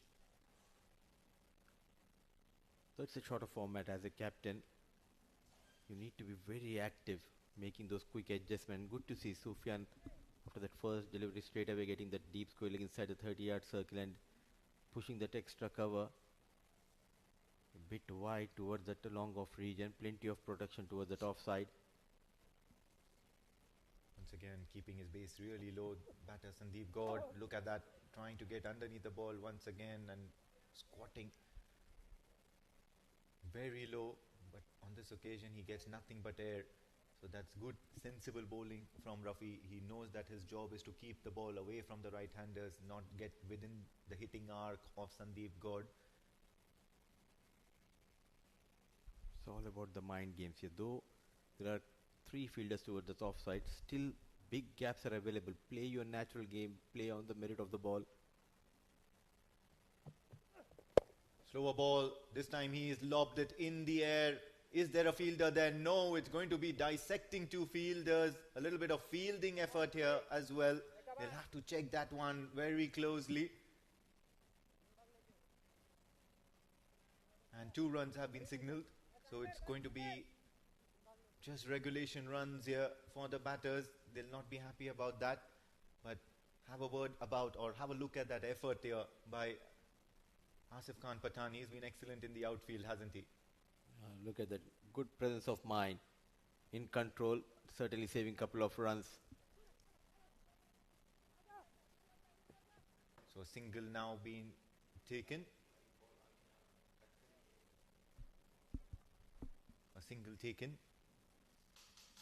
Sandeep Goud, after those couple of runs, is happy to rotate strike, but this is not what the Muscat Thunderers want. At the moment, Muscat Thunderers on 111 for 4.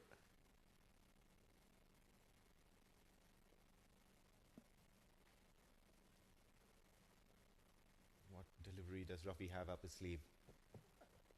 Oh, not missing the stumps on this occasion. The length is correct, but the line isn't. He'll end the over in a very quiet manner with a dot ball, and he'll be very, very happy with that effort. 4 overs, 1 for 26 for Rafi, as the 19 overs have passed. 111 for 4 Muscat Thunderers.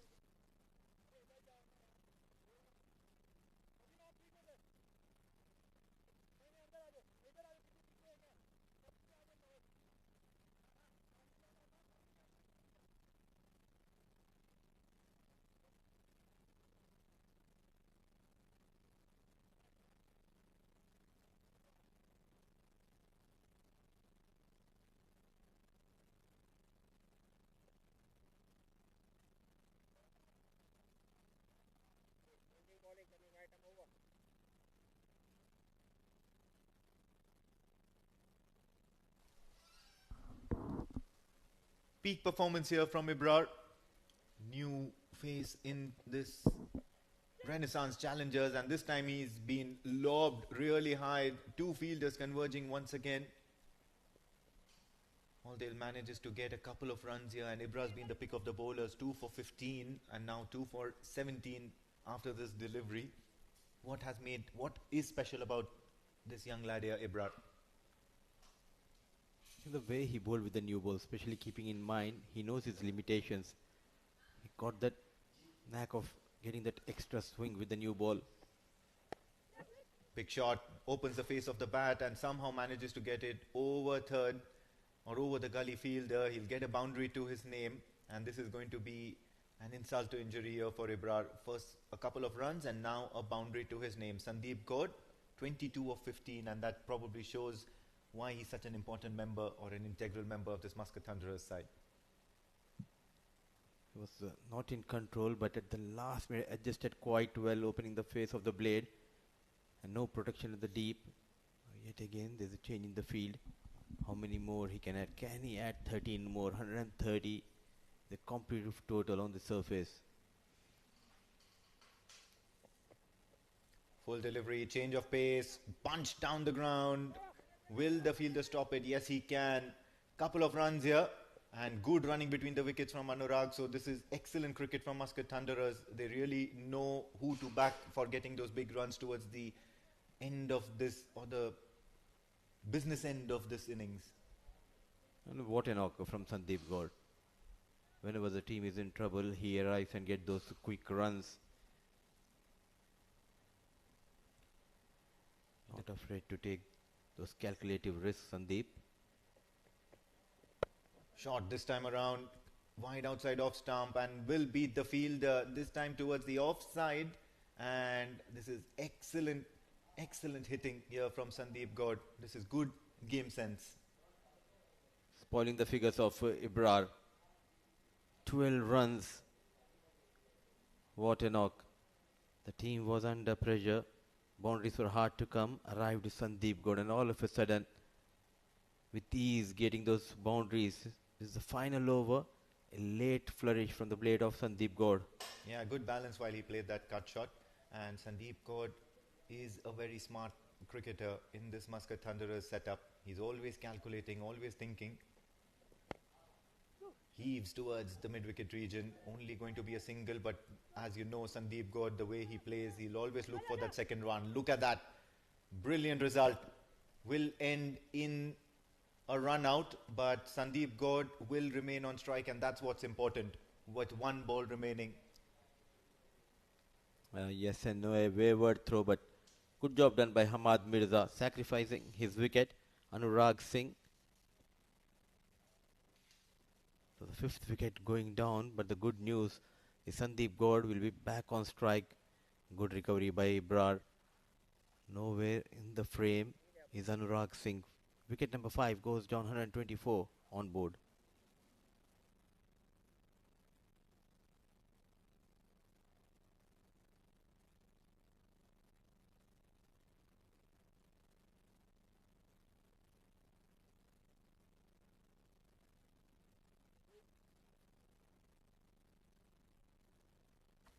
New batter in Siddharth Mukherjee, and he's come sans a helmet, and it's obvious what his intention would be, and that's to run as fast as he can in between those wickets.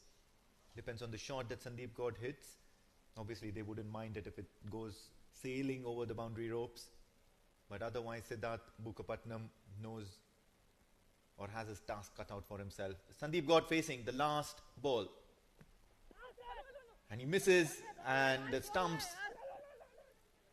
are not disturbed by the keeper as Siddharth Mukherjee and Sandeep Goud scramble for a couple of runs as the ball will now be declared dead. So a fine end to what was actually a laborious innings by Muscat Thunderers, but towards the end of the innings, the last 3 or last 4 overs, they did find a few things going their way. At the end of the day, they would find themselves ending efforts at 124 for the loss of 6 wickets. So 15 runs.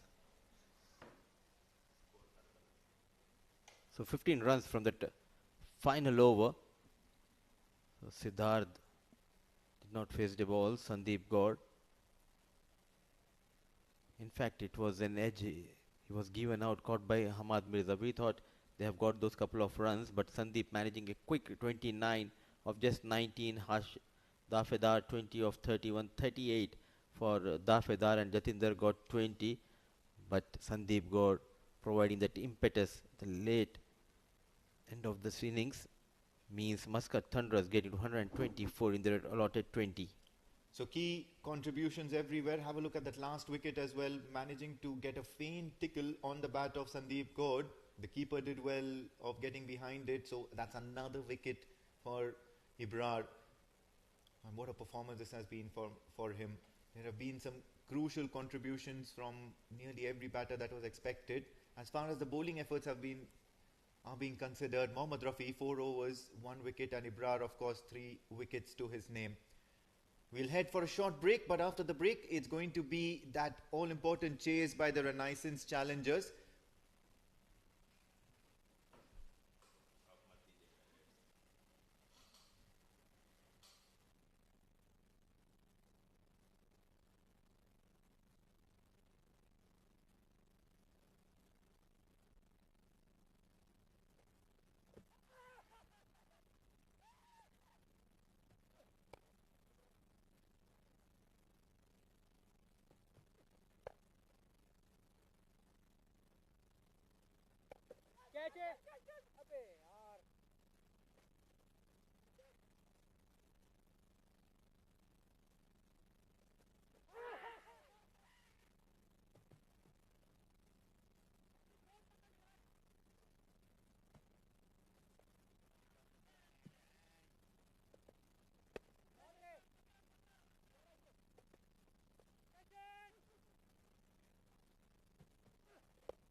live from the Oman Cricket Academy. 15 days of non-stop action-packed drama here at the Oman Cricket Academy.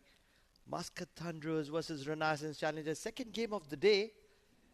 The tournament has just started and it's on fire. 124 for the loss of 6, courtesy of some good hitting down the order from Sandeep Goud, the ex-captain of Muscat Thunderers. Ashish and Hashir were able to manage and stitch a partnership to just take them to a mediocre 111 before Sandeep unleashed his power. But a decent batting effort has made sure that Muscat Thunderers are in the game.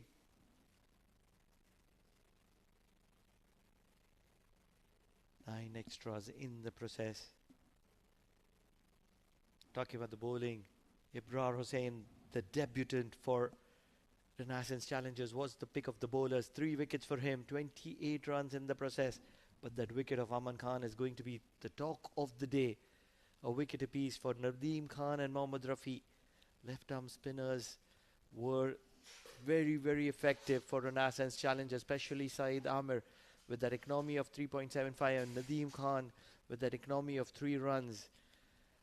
124, I feel that probably 16 runs below par for Muscat Thunderers, but they do have the bowling to make an impact. How effective is that bowling going to be? Only time will tell. For Renaissance Challengers, it's going to be Usman. Does take his time in. He's a very patient player. 124 on the board, 125 to win. Runs have been put on board, and it is Renaissance Challengers that is going to be put on the test. Their batting line are very, very attacking. This is a very different kind of a surface.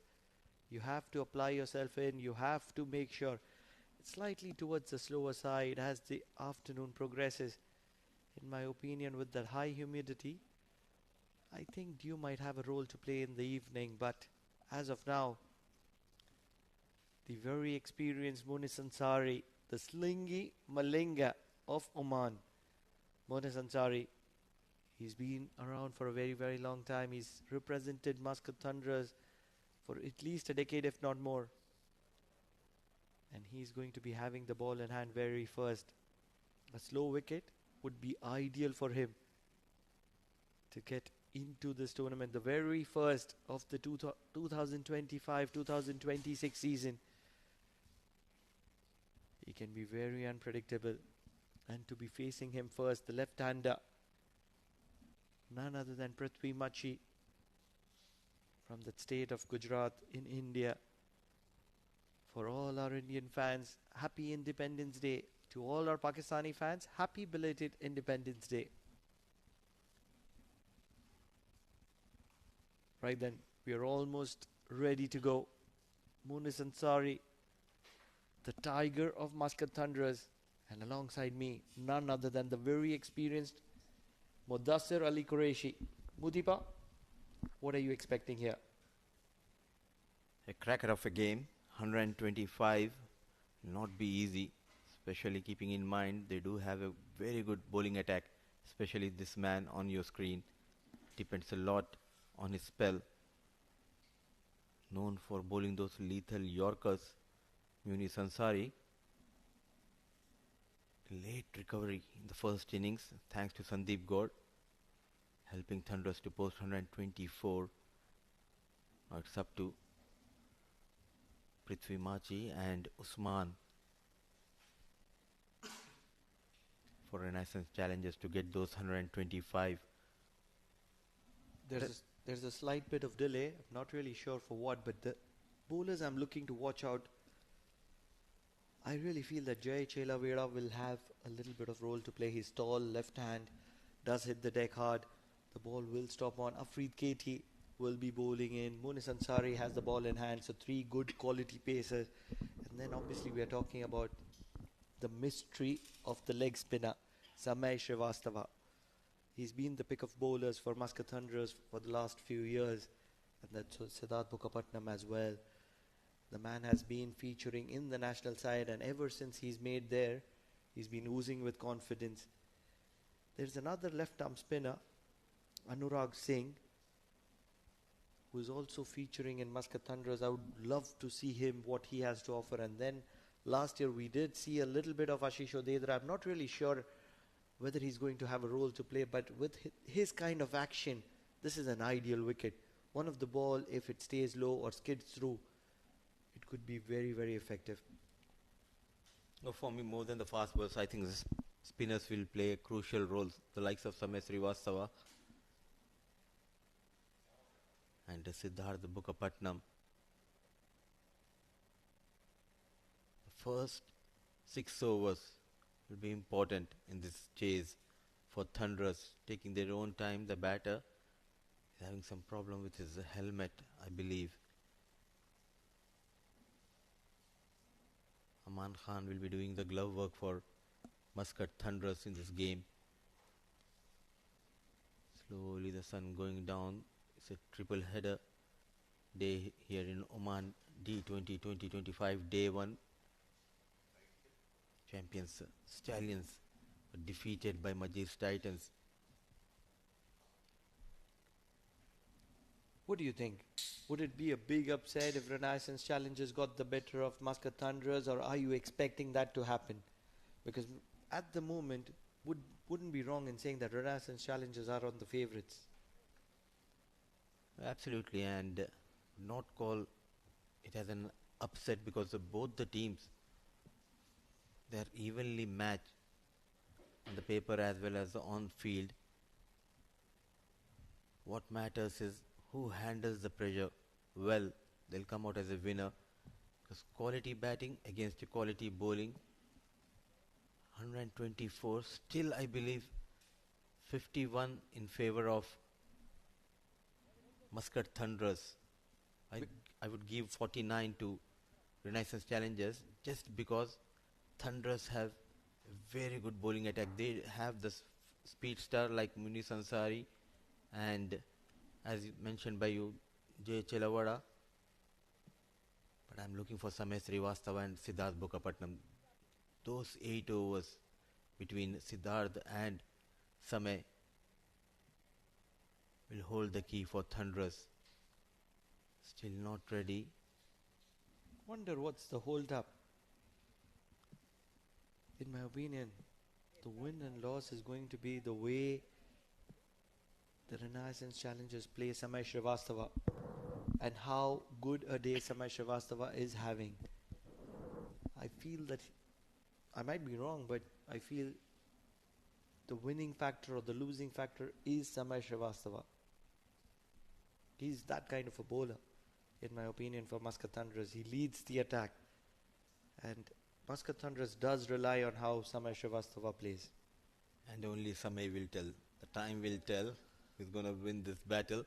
So at last, he's ready. Prithvi Machi has slip in position, a lone slip. The captain himself, Jatinder Singh.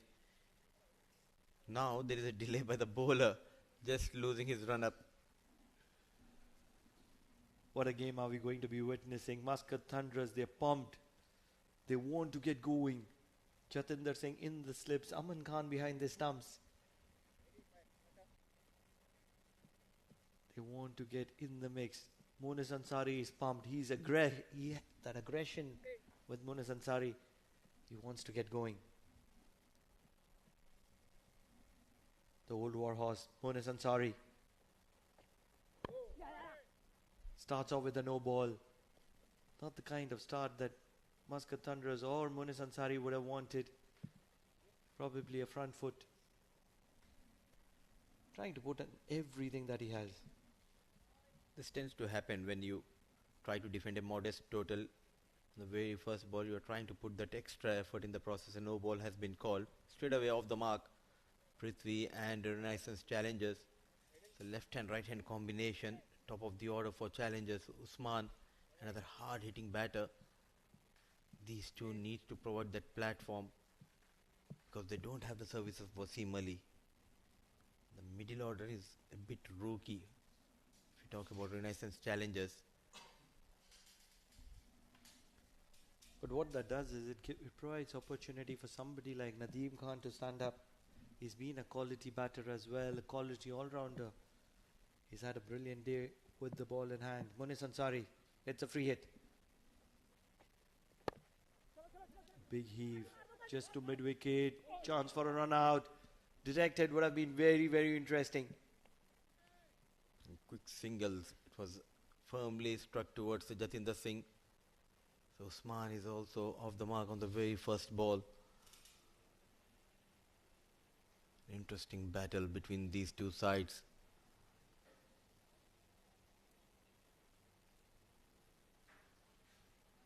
It's a no-brainer. Munis Ansari is looking for that big in-swinger to the left-handed Prithvi Machi.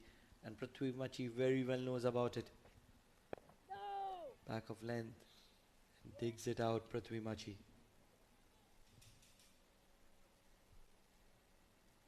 What do you think, Mudiba? Munis Ansari would be little more lethal, very easy to play on a slow wicket like this. It's never easy to face Munis Ansari, keeping in mind that experience he brings into the game. Though he has lost that pace, still the hunger in his eyes to perform well for his side. A very passionate cricketer. Dancing down the track in the air. Fielder trying to get underneath it. Won't happen on this occasion though. They will go for a couple. Immediately you see them looking to attack Munis Ansari. He's dropped in pace, and that's the reason batters tend to take a chance against Munis Ansari more often than none. On top of that, Pranav, somehow I feel for how many more years he'll be leading this attack. Someone needs to step up. Afrid Katy has been looking to fill in the shoes of Munis Ansari for the past few years, but he's been very erratic. In the air, easy catch, Munis Ansari. This is what you get with him. You can't force the situation against Munis Ansari and his experience. And on this occasion, he's got the better of Prithvi Machi. The first blood for Muscat Thunderers has been drawn. This is what experience gets you. He knows the slowness in the wicket, straight away pulling his length back, trying to drive, trying to go over that extra cover fielder. Ball stopping and straight away into the hands of Samir Shriastav. So early wicket goes down. Munis Ansari strikes in his first over. Prithvi Machi departs, 5 on board. Challengers lost their first wicket.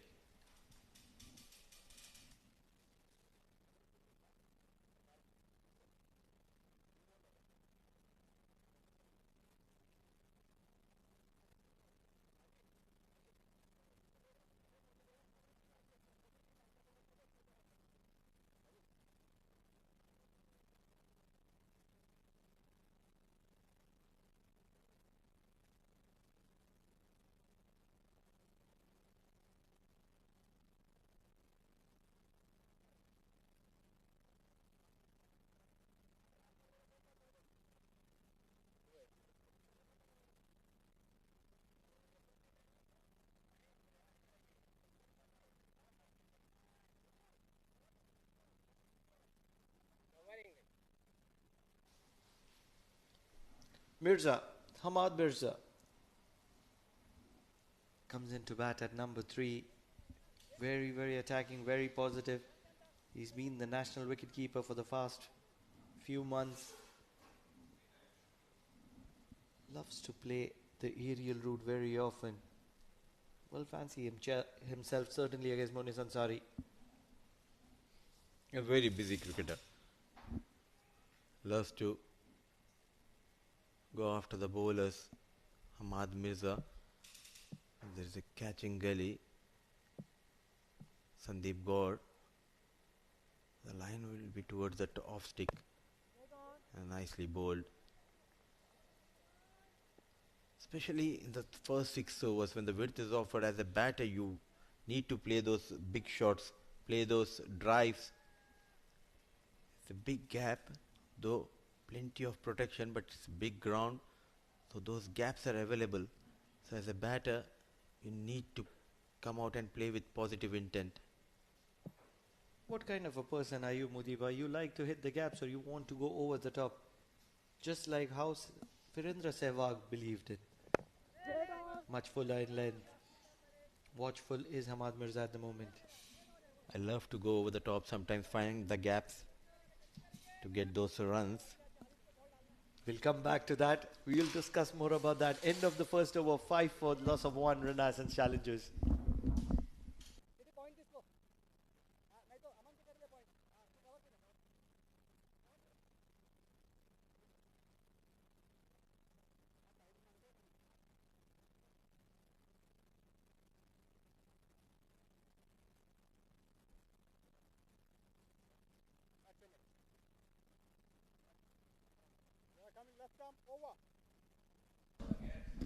Afrid Katy will have to wait as Jai Chelavada has the ball in hand from the Oman tail end.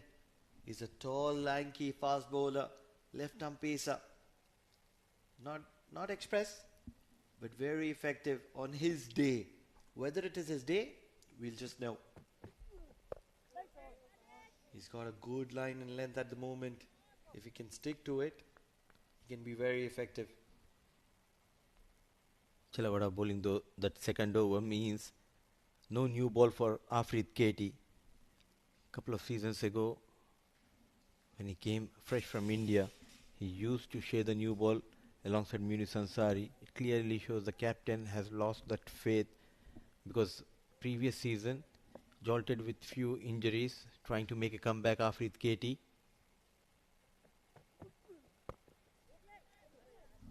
Sometimes it's not just about using your resources, but you optimizing your resources. Afrid Katy has been replaced by Jay, and he's not standing up to the strength and positioning that the captain has provided him with. Leaks a boundary on the offside through the square region. Especially on this surface, you need to adjust your length. You cannot bowl fuller. Exploit those conditions. What a placement. Not trying to hit it hard. Going past the diving fielder. 4 runs. The first boundary for Usman. First boundary for challengers. Needs to find his length right. He's got the length right. A big appeal. Will be in vain though. Jai Chelavada cannot believe it. He has his hands on his hips. Almost believed as if this was a goner for him.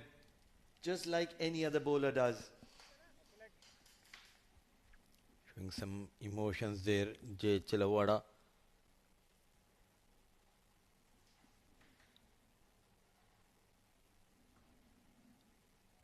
The number 47 for Muscat Thunderers has been given the responsibility.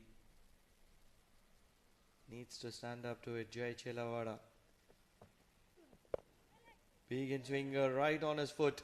Goes past the in circle. And a good bit of fielding by Afrid Katy. Keeps it down to a single only. Driven hard and good reflexes shown by the on-field umpire. Gopakumar standing in this game alongside Mujahid.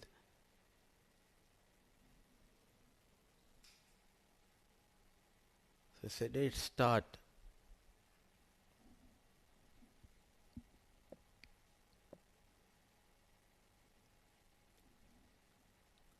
Need a wicket here. Muscat Thunderers need a wicket here. They're almost getting desperate here. Full toss. Very lucky to survive it. Jai Chelavada is not doing justice to the opportunity that he's been provided with. Clearly shows with what approach you came out. In half volley, the intentions were never to go over that inside 30 yards fielder by Usman. Played straight towards short covers, Sandeep Goud. The fielder stationed at short covers. A little bit of a yes and no. Very lucky to survive. Jatinder Singh does the recovery work. 2 overs done. A decent one from Jai Chelavada. Just 6 runs of it. 11 for the loss of 1. Renaissance Challengers.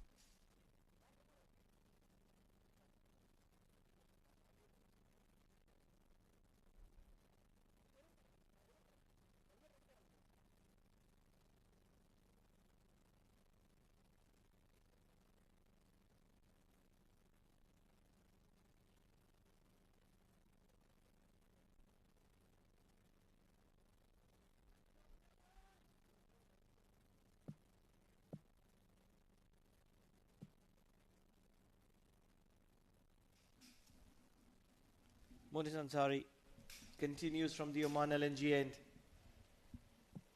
Hamad Mirza watchful to start off with one of his 3 balls that he's faced. Looking to stick around the good length area is Monis Ansari. Gentle medium now. Wrong to call him a pacer. Though he has lost his pace, but he's got the tag of fast bowler. He used to be very express, especially with the new ball and bowling those Yorkers at will. It's not easy with the shine on the leather to have that control, having a firm grip on the ball. Monis Ansari. Now he's just gentle medium, and that's what he's sticking with.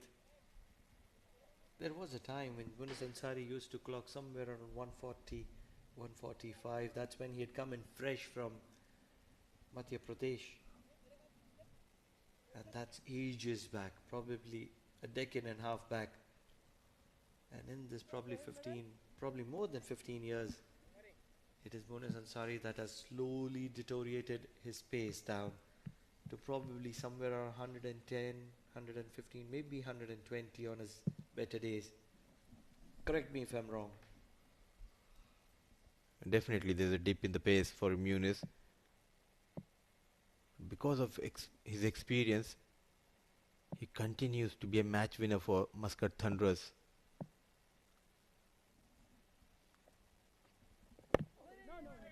That's the line and length that we're talking about. Swinging the ball away from just around the off stump line. And most importantly, that action. That's what makes him more effective. A lot of people listening to us on air would be wondering that this is the highest level of competition in Oman.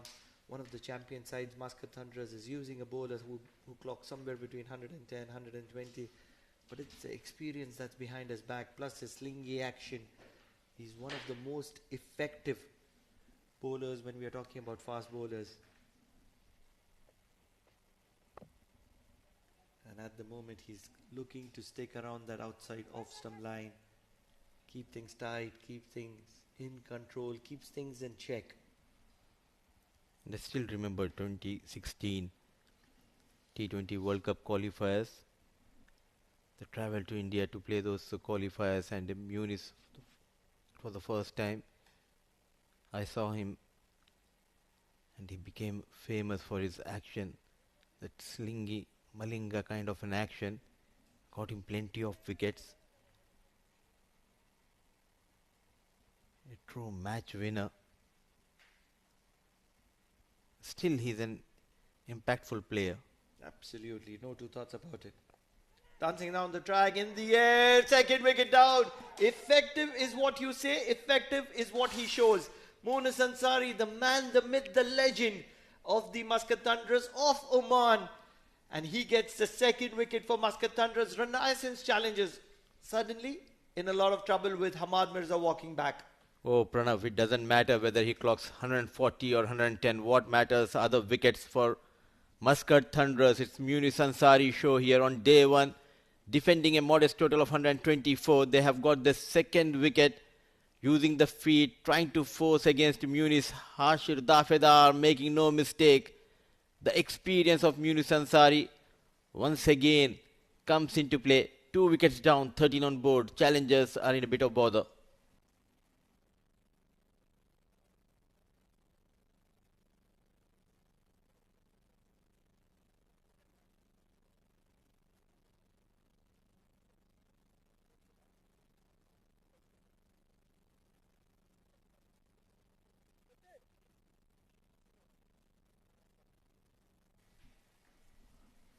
Monis Ansari, what a player.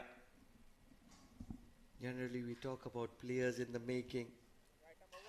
Wouldn't be wrong in saying that Monis Ansari is a legend in the making. He's just getting better by the day. Aging like an old wine. I'm not sure because I never tasted wine, so I'm not sure. But one thing is for sure, he's making life difficult for the batters of challengers on this surface. The length is key for Munis Ansari. A packed offside field, closing in all the fielders. The new man Asif Khan. Cut hard, nowhere near the ball. This is the wicket they are looking for. Asif Khan Pathan, the most destructive batsman in this circuit. 3 overs done, 13 for the loss of 2 as Asif Khan Pathan arrives to the crease.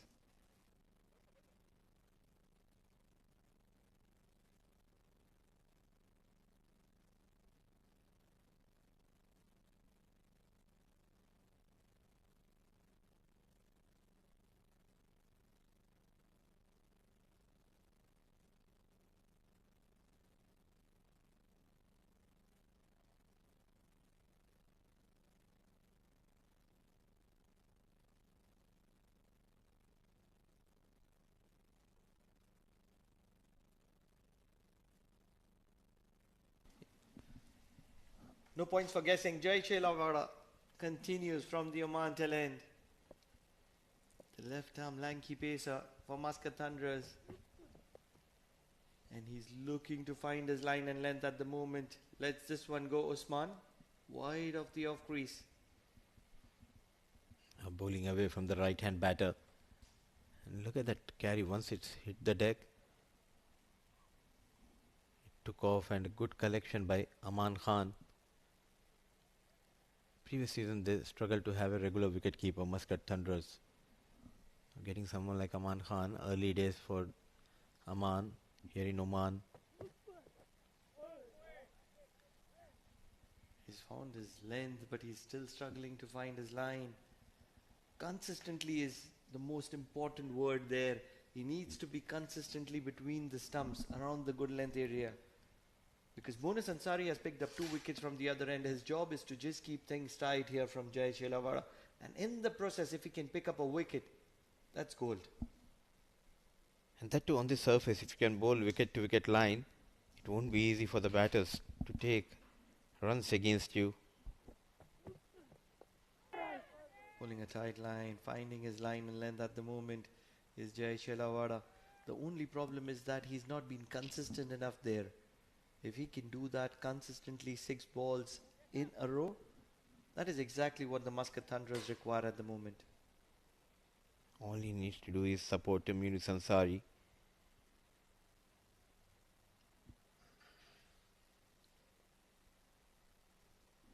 It's almost about time that the lights will be coming on any moment here.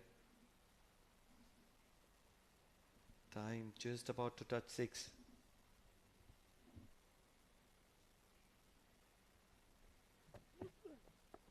Much fuller. Usman Khan happy to be respecting him. What Renaissance challengers will do with an approach like this is that they will make 125 look more like 145, 150. And in the process, if they end up losing somebody like an Usman or probably Asif, they will make this target be out of reach for them. And that's my concern of making a small target. That's why these small targets are very, very interesting. They're close matches. Giving a hope, those 2 quick wickets going down. Driven straight to Sandeep Goud. Now talking about Jai Shelavara, because Munis Ansari has taken couple of wickets. So he looks a bit ordinary, but look at the figures of Jai Shelavara. 6 runs, 9 deliveries bowled, just 2 scoring shots against Jai Shelavara. So he bowled almost 7 dot deliveries and 1 wide conceded.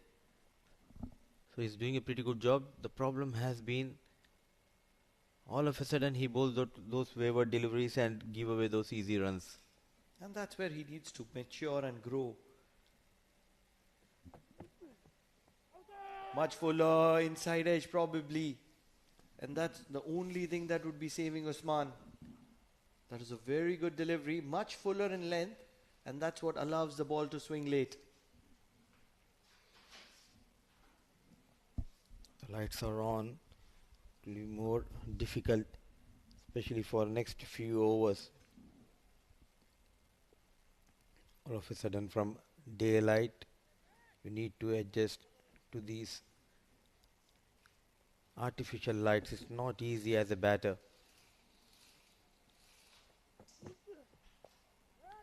Short of length, looking for a quick single, has been sent back. Usman does need to realize that it is Asif Khan Pathan on the other end, and he doesn't want to throw his wicket just for a single. So good over from Jai Chelavera comes to an end. 4 overs done and still in the chase as Renaissance challengers.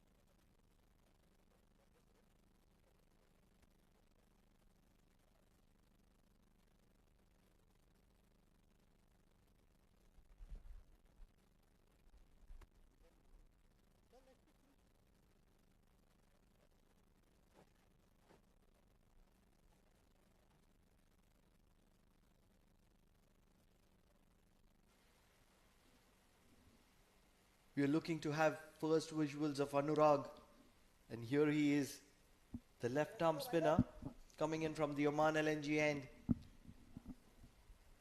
and he's up against a man who doesn't like to waste any time.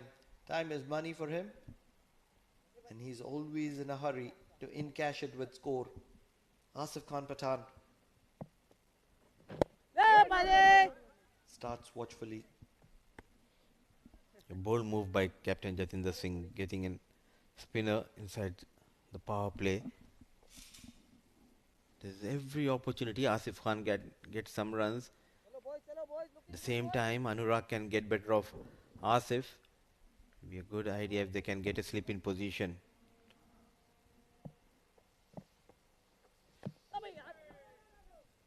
Inside edge.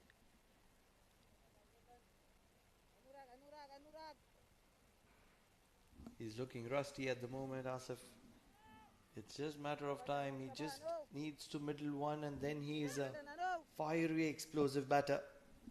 One of the top scorers in the previous edition. Moving around, quick single, could have been very dangerous. Direct hit not being very effective on this occasion though. Oh, my goodness gracious me, it's been sent upstairs. Probably having the wrong angle is me. Banking on singles, but a direct hit, and Gopakumar going upstairs.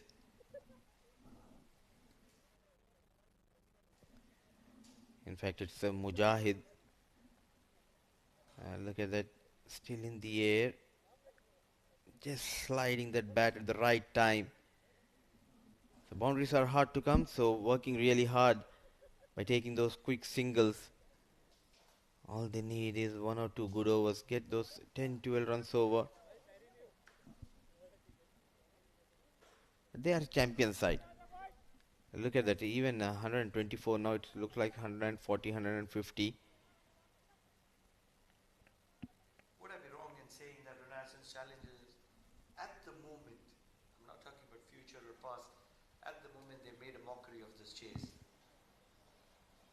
Losing 2 wickets early, not accelerating the run rate, and they put them in a difficult situation.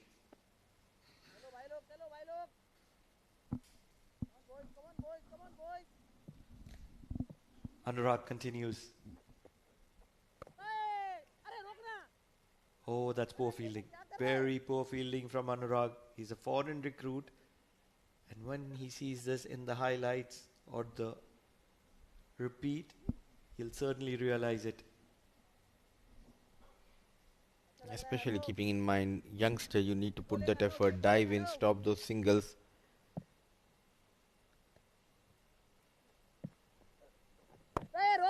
That's a very good line in length at the moment. Darting in, not giving much time to the batter, forcing him on the back foot. Anurag started off really well, just couple of runs. Big heave. Missing the outside edge. Asif Khan Pathan is looking a little rusty here. It's just a 2-run over from Anurag. What a start for this young lad. 16 for the loss of 2 at the end of 5. Renaissance challengers are in a struggle here.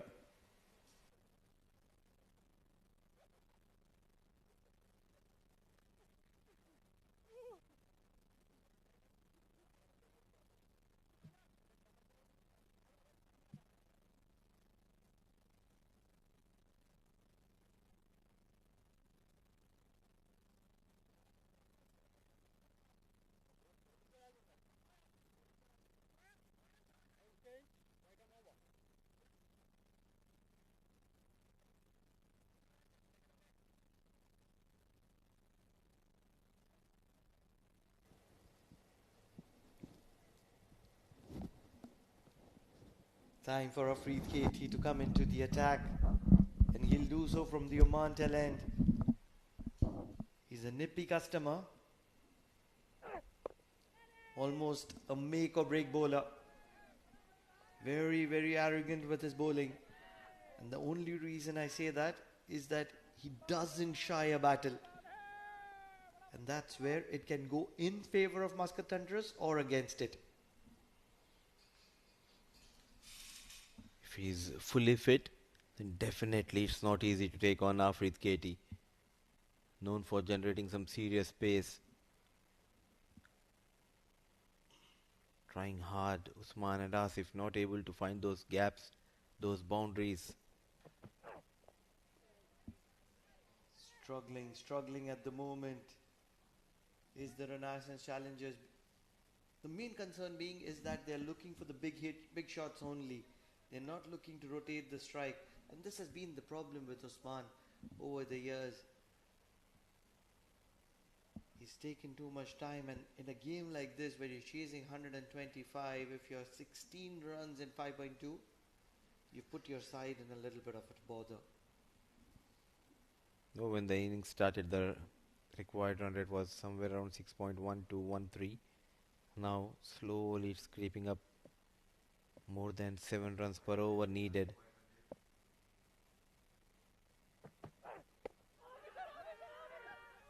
Oh, that's a goner, that's a goner. What have you done here? It's a brain fade movement. You can complain about it whatsoever, but ever since it impacted, hitting it across the line, it was almost as plumb as it can get. This is poor stuff from Usman. You can't be hitting a person like Afrid Katy across the line. He's a skiddy customer. We spoke about it, and that's exactly what happens. Oh, what a change by Jatinder Singh. And straight away that change working in favor of Thunderers. Usman got just a single boundary. And now he's back in the hut.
Charging in, Afrid Katy, he's spirited, he's pumped. Why not? He's got the back of Usman who had gone into the shell, and all of a sudden he goes for a very, very expensive shot across the line, and in walks the debutant Ibra. That's the wicket. Oh, that was a goner the minute it hit it. No chance whatsoever. Not really sure why Usman was even complaining about it.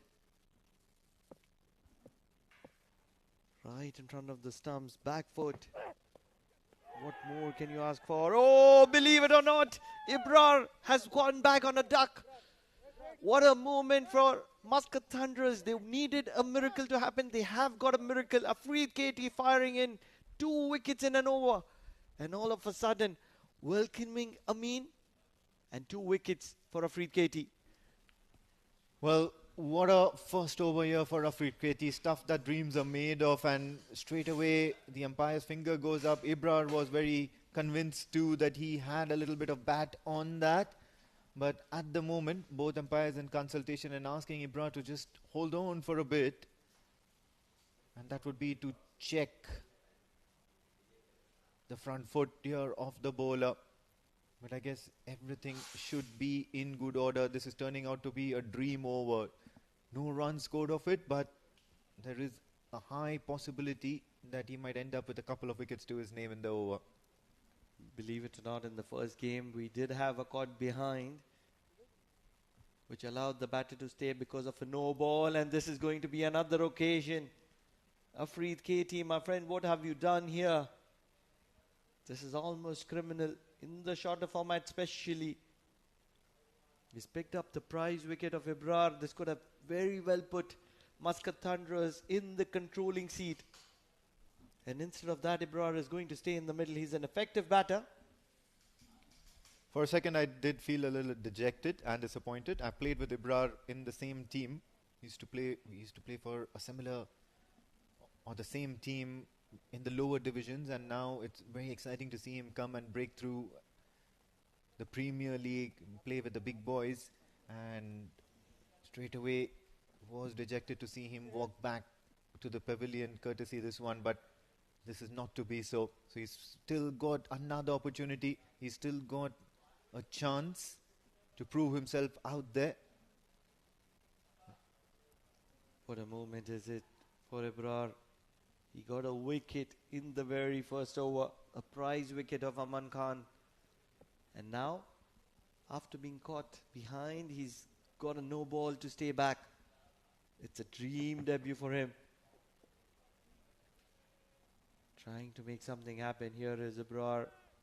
It's a game of nerves, and he's facing nerves at the moment. Won't be wrong in saying it. Yeah, well, it was a free hit. He did want to go for a very, very good shot, but then at the same time decided to go, or decided against it. Still would want to put his eyes or get his eyes set, and a rash shot would only just shake his confidence a little bit more. But on the other hand, what an over this has been from Afrid Katy. Yes, of course, a no ball, but then after that it's just been flawless, dots after dots, and that 1 wicket enough to put the Renaissance challengers under a little bit of considerable pressure here.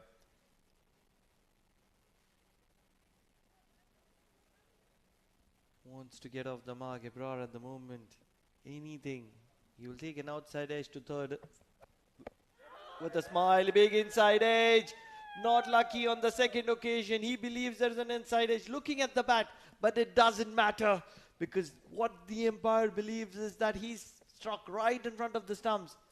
Yeah, well, spot on. Yes, of course, Afrid Katy is a skiddy customer, and this time getting the better of Ibra Edge for the second time in this over. And I believe he was nowhere near the ball. It was plump in front of the stumps. The bat was away from the ball, and that was enough for the umpire to raise his finger. So a good decision and a good end to the over for the Muscat Thunderers, the champion side that they are. 17 for the loss of 4 after 6 Renaissance challenges.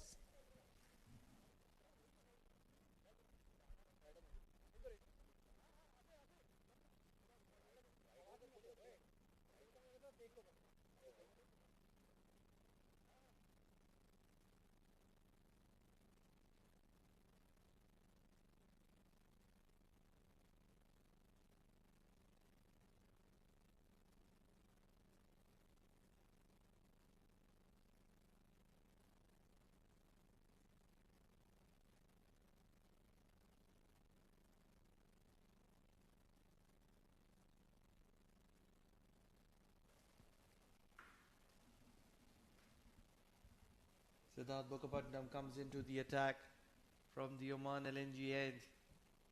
Jatinder Singh believes a lot in the spinners and doesn't make the spinners wait a lot. what an over from Afrid Katy. We did say that he can make or break a match. He's almost made a match out of nothing. 2 wickets in an over. The only run that was conceded was of a no ball, which was also a wicket. What a game. Turning the game on his own is Afrid Katy. Well, what's important here is the scorecard at the moment. 17 for the loss of 4 wickets. And what would Renaissance challengers be thinking here of the approach? Slow delivery, well flighted. Did get that extra bit of bounce off the deck. Siddharth Bukkapatnam, not a big turner of the ball, but certainly believes in bowling the right line and lengths. Has that steep bounce that he gets of any sort of a deck, and which makes him a very, very difficult bowler to handle with. On the other hand, the new batter in Sufyan Mahmood, the captain for the Renaissance challengers. And we all know the kind of, or the brand of cricket that he plays. He backs himself up good enough, has the confidence of playing some big shots, risky shots, but at the same time is also a very responsible cricketer, especially since the time he's started captaining the side. He's been around for a very long time, Sufyan Mahmood. Ample amount of experience behind his shoulders. And that's where a special knock is what is expected from his team. A captain's knock. And alongside him is the man you would want in a situation like that, Asif Khan Pathan. Inside out, in the air, no man's land. It's only going to be a single. But it was fun seeing the fielder at long off just try and pretend that he's going to be catching that ball. I think he's lost sight of the ball amongst the lights as a backdrop. The fielder, who was positioned straight at mid or at long on, had to come all the way to mid off and then try and field the ball, whereas the person at long off was just out of nowhere. He was just stationary over there.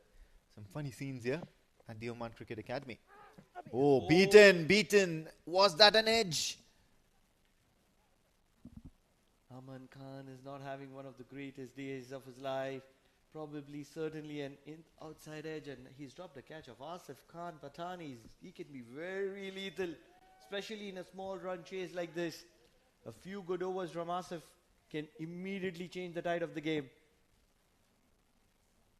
Siddharth Bukkapatnam pulled well. And look what has happened here. The captain decides to intervene the shot. Jatinder takes a catch. And Asif Khan, who's just got a life, just survives the delivery more. The misery continues for the Renaissance challengers as another important wicket for them is walking or making his way back to the pavilion. Just have a look at that. Siddharth Bukkapatnam once again coming in from that steep angle, getting that little bit of awkward bounce at the last moment after the ball pitches on the surface. But what's more important is that effort from Jatinder Singh, pulling out that thigh-fi that he's known for. And that is what enjoyed by many spectators here. The 5th wicket falls as Asif Khan Pathan walks back.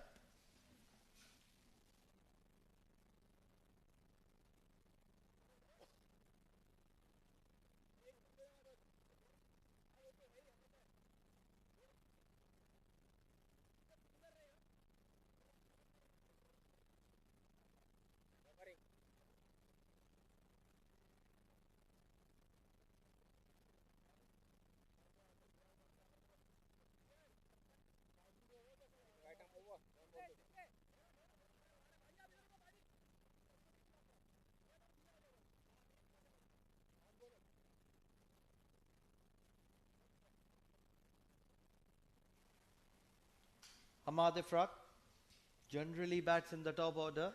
Today he's at number 7 because Renaissance challengers are trailing at 19 for the loss of 5.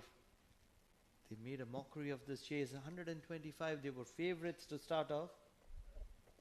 And all of a sudden they're in all sorts of bother. A solid front foot defence here from Amir Shah, and he thought it was better to just see off this particular over from Siddharth Bukkapatnam and then reassess and plan the run chase here with his captain Sufyan Mahmood. 7 gone, 19 for the loss of 5.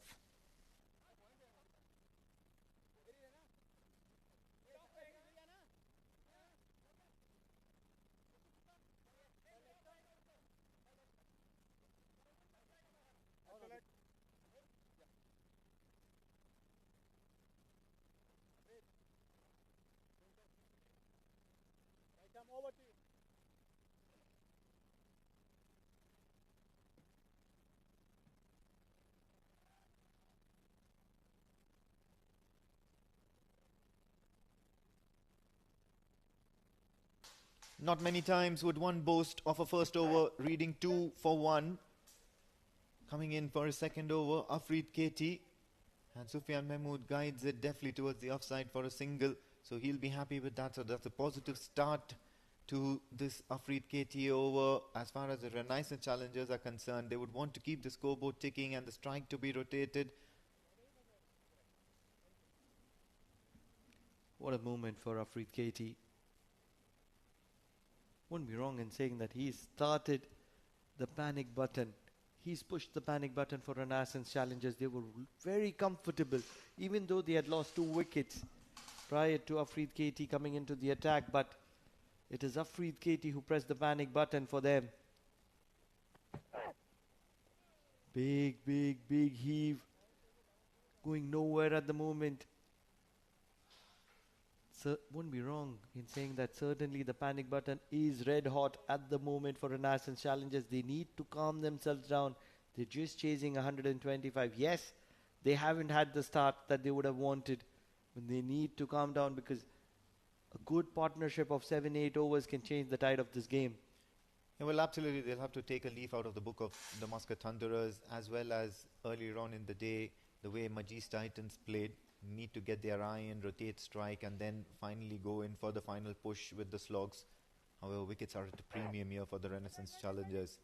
Have a look at that, trying to push that towards the offside, looking for that quick single, but Captain Sufyan Mahmood not interested in that on the non-striker's end.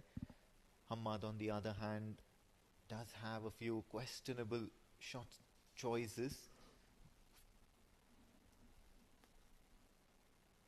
On the other hand, Hamad would want to just try and get or put his head together, make a plan along with the captain out there in the centre and decide what needs to be done from here onwards. Another 100 odd runs remaining. Dancing down the track, this is the last thing that the Renaissance challengers want. Needs Hamad to be very calculative, because at the moment he's having a brain fade moment. Yeah, well, of course, he's certainly wanting to break the shackles, but that's not the kind of shots that you would want to play against a bowler who's on song at the moment. 2 for 2 is what his figures read like. Even in this over, it's just that one solitary run that was taken off the very first ball by Sufyan Mahmood. Afrid Katy is bowling very well at the moment. Shot, this time cut ferociously, and I think he's done well there. The fielder giving up that chase. Ashish Udera on that occasion, and it's going to be a welcome boundary. Hamad Ifraq will be very happy with that result. Finally, some quality cricket from Hamad Ifraq, and the result being in 4 valuable runs to his name. This is exactly what Hamad Ifraq needs to do. Just play some good quality cricket and runs will come. No demons in this wicket so far. It's just stopping a little and coming, and as the evening progresses, it will get easier with the dew coming into the factor. But at the moment, they just need to be a little calculative.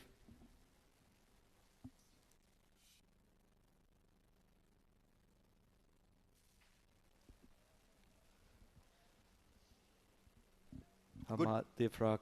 Good runs here. That boundary breaking the shackles for Hamad Ifraq, as Afrid Katy now coming in.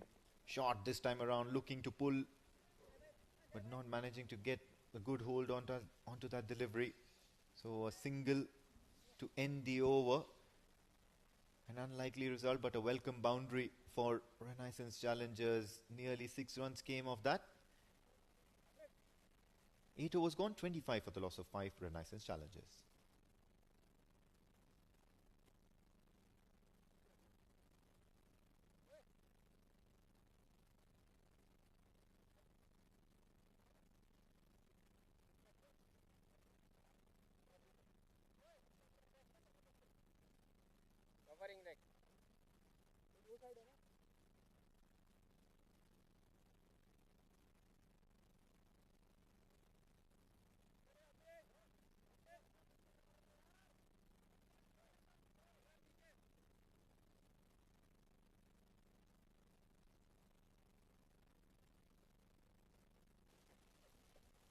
Siddharth Mukherjee in the air.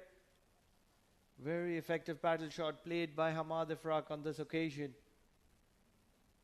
This certainly works. Playing the field is what is the requirement of the situation. That will force changes. Just like this one, Munis Ansari immediately going to shot fine now.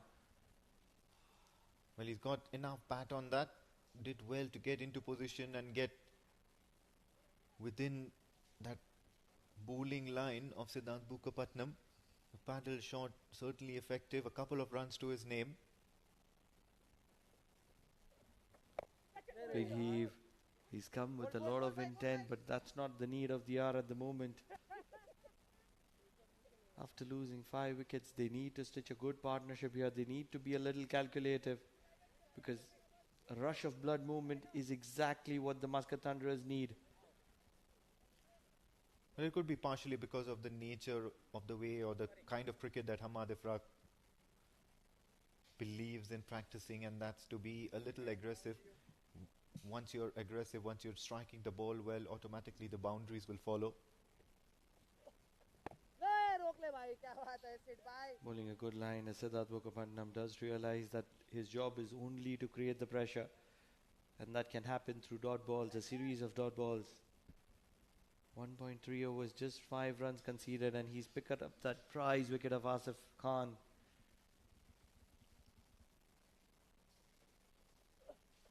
Full delivery, well within the slot, but then you can see from the reaction of Sufyan Mahmood about that extra bounce that the bowlers are managing to achieve by bowling the right areas.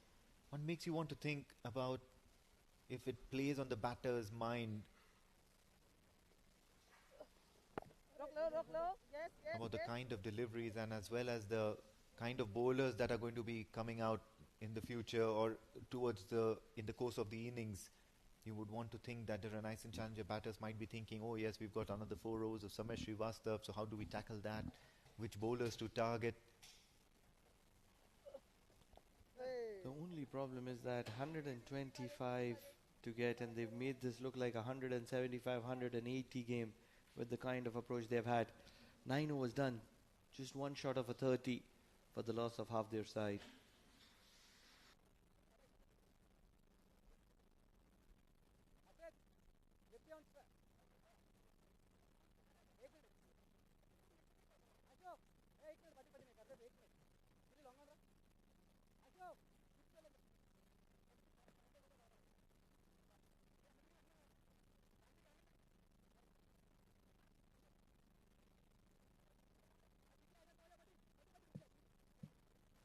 Nine overs gone, 29 for the loss of 5 wickets, and that looks like a very sorry scorecard here for the Renaissance Challengers, and they'll want to improve on that. Prithvi Machi 3, Usman 8, Hamad Mirza and Asif just 2. Ibra went very early, looked out of sorts, got out. He had to get out twice in order for him to head back to the pavilion, as a matter of fact. But out there is Sufyan and Hamad Ifraq, and they'll be wanting to just stitch a crucial partnership here so that the Renaissance Challengers can inch towards that target of 125 cuts and a little bit of misfielding, but then in the end there's not much damage, just a single. But with the total being so low, with the asking rate being within that acceptable range, do you think the fielding should be more tighter, whether Muscat Thunderers need to tighten the screws a little bit as far as the fielding positions are concerned? The answer is a yes or no. Yes, it needs to be tighter from Muscat Thunderers, but when it goes to Munis Ansari, you need to be a little lenient. He's an exception to the cause. The man does cover up with his quality bowling attack. Shot this time around, kept it away from the right hand. They had to rock back to on the back foot in order to get a single. And this is what is going to really help in this run chase for Renaissance Challenger, and that's to keep the strike rotating at regular intervals, keep the scoreboard ticking, and at no point should there be a stagnation or stagnant effort by the batters. Big shot, this time it's in the air. Is the fielder coming underneath it? And Munis Ansari is a veteran and he'll make sure that he catches it. Shriastav, as expected, would make a difference and would make an impact, and he's done so straight away in his first over. That's a wicket here for Samir Shriastav, as a very, very important and good batter in the name of Sufyan Mahmood has to make his way back to the pavilion. Safe hands here from Yunus Ansari. Brings an end to the tail.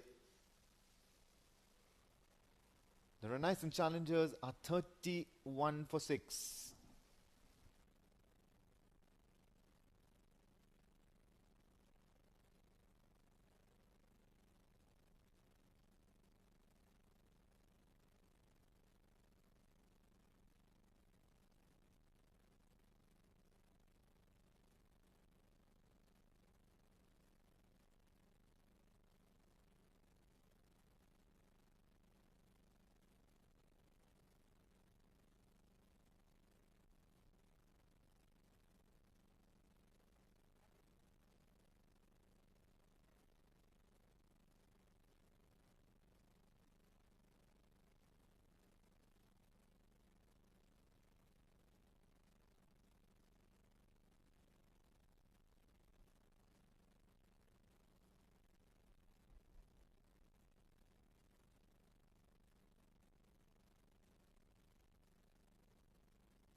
With the fall of that wicket of Sufyan Mahmood, both the teams did manage to get a little bit of breather in between. A premature breather, as a matter of fact. 9.3, 31 for the loss of 6 wickets. The Renaissance challengers. And runs are welcome in any manner they come. They'll take it here, the Renaissance challengers, as boundary here on the very first delivery that Nadim has faced. He's done an excellent job with the ball for the Renaissance challengers. And now, on the very first delivery that he's faced, he's managed to get an inside edge for 4 runs. Samir Shriastav, on the other hand, will not be too happy. Couple of deliveries remaining in this over. Have a look at that. Bowls it well within line, and somehow or the other manages to get a faint edge, a faint inside edge of the bat. Just one of those days. Once again, good delivery, good length, as a matter of fact, from Samir Shriastav, but dealt with by Nadim. Another 4 runs.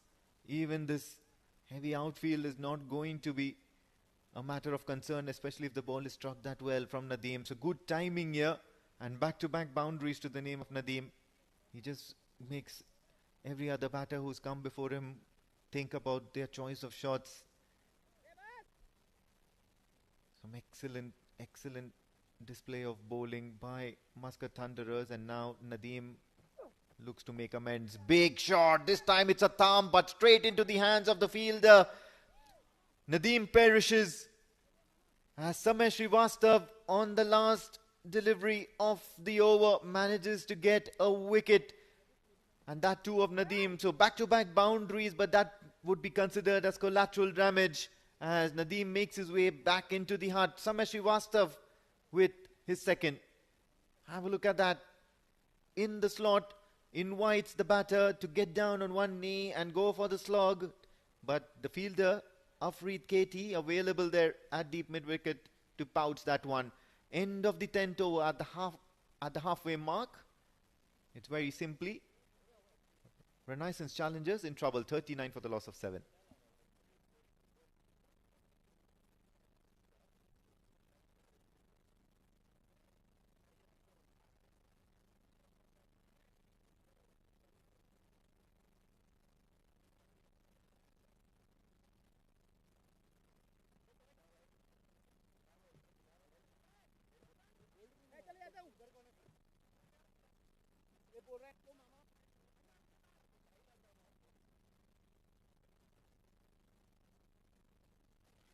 New batter in Amanullah Rafiqi and Siddharth Bakopatnam with the ball in hand, who will come to bowl his third over. And joining me in the com box is, of course, Mudassir Ali Qureshi.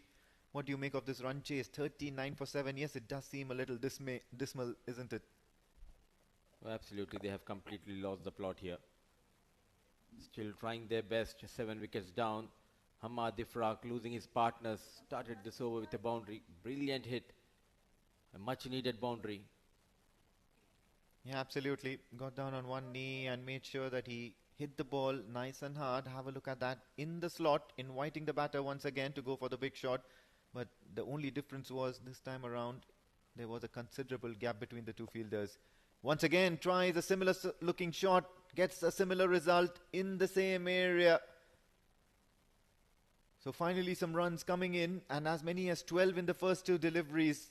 Muscat Thunders will have to be a little careful. A counter-attack, positive cricket. 7 wickets down. Getting those back-to-back maximums. Yet again, it was in the slot. Good pick-up shot. Targeting that cow corner. Big gap available. Long on and deep mid-wicket. Though two fielders stationed, but still targeting that big gap at his will. 50 comes up for challengers. Just works it away towards the onside. No single here. Jatinder Singh has stationed himself at that short mid-wicket area. Very nimble on his feet, throwing the ball hard back at the keeper. And there's probably a signal as to making sure that Muscat Thunderers do not slack off at any given point in time. Bowling so well in the first innings. Just lost the plot. Regular wickets going down. Not able to build a partnership has been the big problem for challengers in the second innings.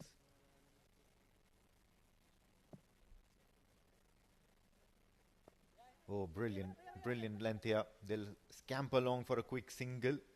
Needless, I would say, but then every run counts from here onwards. If Renaissance Challengers want to make or want to give a decent fight here to the Muscat Thunderers, every run counts. Very important to see what Hamad Ifraq will do here. Will he go for the single, or would he back Amanullah to take the rest of the next over as well? Strikes the ball down the ground, but straight back to the bowler.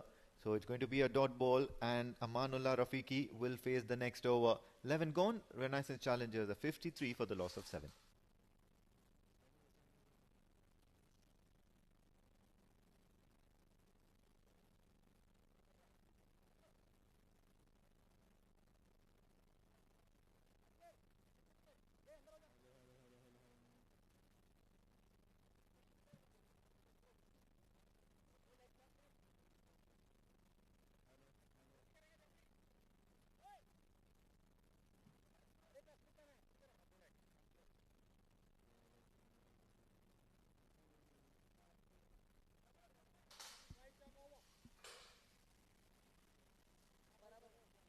Shriastav, a very successful first over, managed to grab 2 wickets, gone for 6 runs. And will he able to finish off the rest of this game on his own?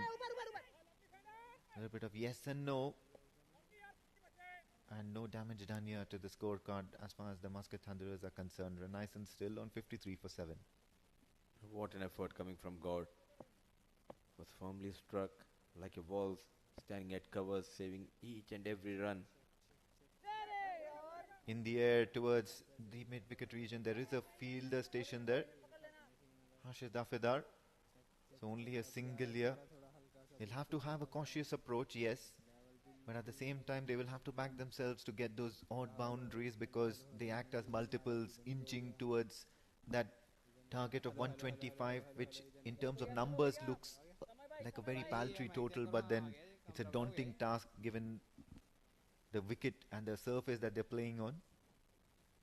Tossed it up, and what a big ripper of a delivery this one from Samir Shriastav. The batter and the bowler, Samir Shriastav, knew from the moment the ball left his hand that this is going to be the end result, and that's beaten outside off. Good to see Samir Shriastav adjusting quite well, slow in the air. Good work by Aman. Place it down the ground. Only a single, so not much damage done so far. Just a couple of runs in this over. Samir Shriastav is probably one of the only bowlers who has come back and not managed to do too much damage to his bowling figures. He's picked up 2 wickets in that first one, and he really wouldn't want to spoil those. Can he surprise with a googly?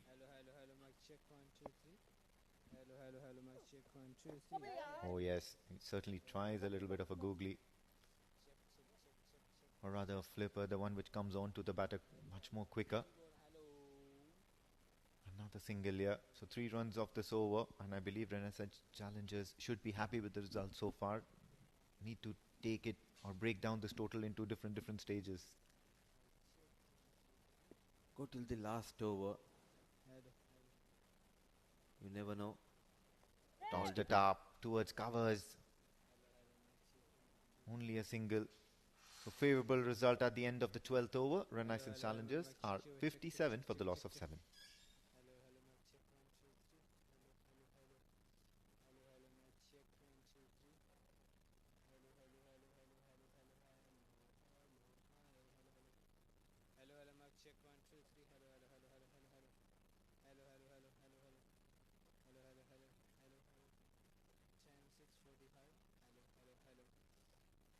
Bowling efforts here for the Muscat Thunderers. Ansari started off with 2 wickets to his name for 7. Jai Chilawada also 2 overs, none for 7. Anurag Singh 1 over, just the 2 runs from that 1 over that he's bowled. Afrid Katy on the other hand 2 for 7. Siddharth Bukapatnam has picked up a wicket, and so has Samir Shriastav. Hello, mic check 1, 2, 3. Okay, 12 overs so far, 57 for the loss of 7. And it's going to be Anurag now coming on for his second over. Okay. Lovely delivery, good flight, and what a great backup by the fielder, making sure that the batters do not rotate strike. The pressure still remains. Hamad Ifrak on strike at the moment. 124 and like a champion side, which they are known for. Defending that modest total in style, 7 wickets down. Last hope for challengers Hamad, 24 of just 19. Tossed it up, this time drilled down the ground and cannot prevent a single, so Amanullah Rafiqi will face the rest of the 3 deliveries of this Anurag over. This time banked in short and takes the aerial route. And what he gets is a favourable result. 6 runs here. And the Renaissance challengers are thinking of something here. They're thinking of a plan. They're thinking of a strategy and inching towards that target of 125, 1 boundary at a time. Putting up a fight. Not going down easily. What a hit by Amanullah, inside out. Tries to cut. Beats the keeper. He's going to be disappointed here. Anurag, he did believe that there was a little bit of bat onto it. Another opportunity. Having a tough day behind the stumps. Aman Khan. Check, check, check. 1, 2, 3, check. What can Anurag do here now? Bowling in from way behind the stumps in the popping crease. But cut deftly by Amanullah. This is good cricket here. He's gone for that maximum and then rotate strike for a single. What a brilliant result here in this over. 13 overs gone, 66 for the loss of 7 wickets.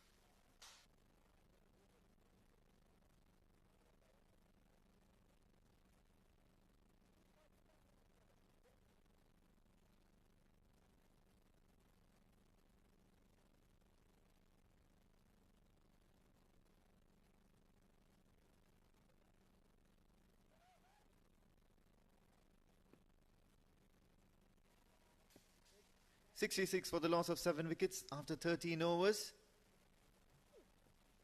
Shriastav continues. This one's drilled down the ground. It's as straight as an arrow. It was hit really well, and the batters have done well to get a couple to their name, and that's Hamad Ifraq for you. Immediately the non-striker also applauding about the call because he knew how hard he had hit the ball, so immediately he knew that this was a couple for taking.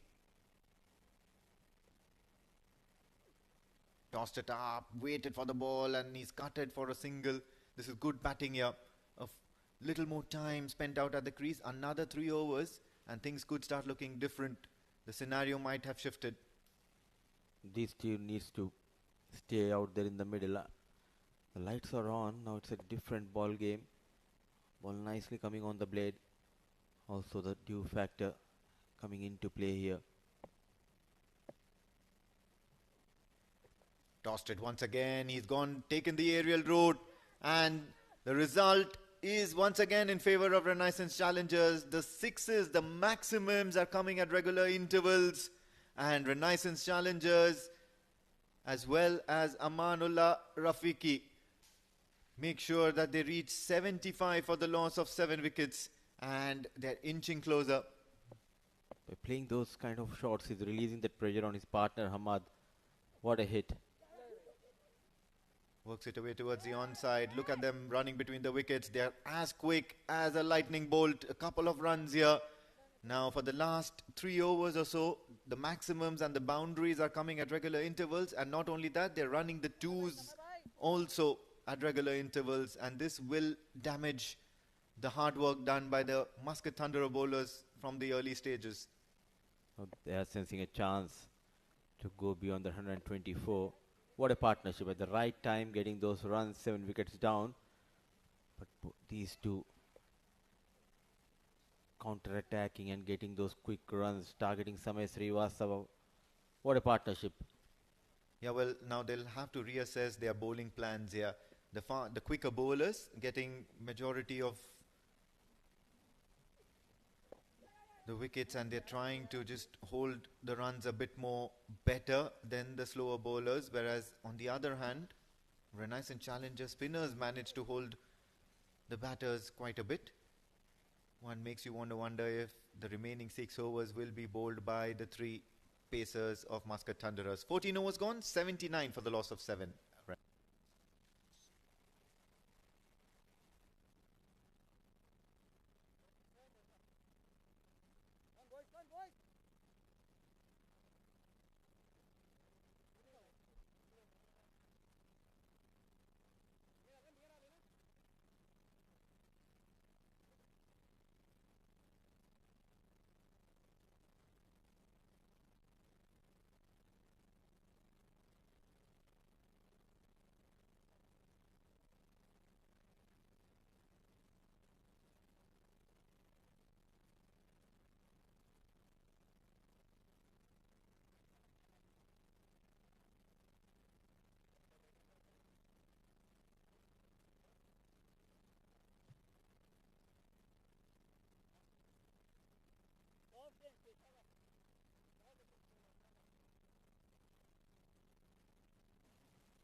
79 on board, 7 wickets down. Rescue Rangers out there in the middle, Hamad and Amanullah. A small partnership, a little partnership flourishing between these two. Now 46 needed in the last 6. And change in plan for Jatinder. Munis Ansari has been brought back into the attack. 2 overs, 7 runs, couple of wickets to Munis. Full delivery, takes the uppish route. Munis Ansari, there is no fielder out there as it has landed in no man's land. But the intention's clear from Hamad Ifraq and Amanullah Rafiqi that they're not going to shy away without a fight. They're looking for those big, expensive drive. They're looking for big shots, hitting it in the air. And boy, oh boy, this is misery for Munis Ansari as he's conceded a no ball, a free hit, an extra delivery, and at the same time, a no risk or a free shot for the batters who are anyways looking absolutely in thunderous form. That extra stride advantage. Renaissance challengers. Free hit for Hamad, who got 32 in quick time. So 82 on board. 43 needed. Full outside off, and as it was a free hit, doesn't shy away from slicing it. Was in the air for a fair bit amount of time, no fielder underneath it, but what they'll manage to do is just a single, and I believe that is still a favourable result for the Renaissance challengers, as every run will make a huge contribution towards reaching the target of 125. It's not a target that is daunting, it's still an achievable target provided a certain methodological approach is employed. Both the batters showing class. They can bat, technically very sound, especially with the way Amanullah got those 2 sixes. Played inside out. Plays it towards the offside. There is a fielder there looking for that single once again. But this time around, Sandeep Goud decides against releasing the ball. So, still 3 runs here, or rather 4 runs from this over. Munis Ansari not conceding a boundary yet.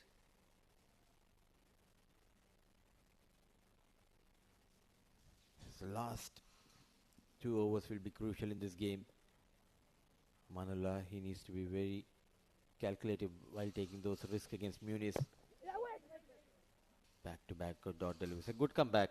I mean, keeping in mind he started this over with a no ball, but after that he looks to be in control.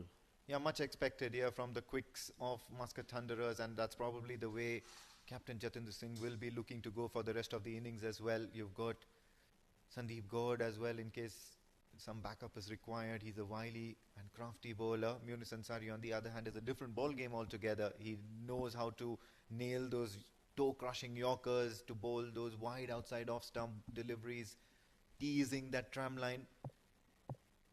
Coming in from the Oman LNG end. Full delivery this time, tries to bang it in short away from the batter, and he does nothing, or rather gets nothing but air. Amanullah Rafiqi. What a bowler, champion bowler, bowling as per the conditions, as per the surface. We haven't seen those lethal yorkers. Slow surface, that is the reason he's pulled his length back. Good time to pull one of those in. No, he's still sticking to that line and length here. Gets a little bit of skiddy bounce off the surface. They'll still be very, very happy if it's a dot ball or a single. One more delivery, one more legal delivery remaining in this over.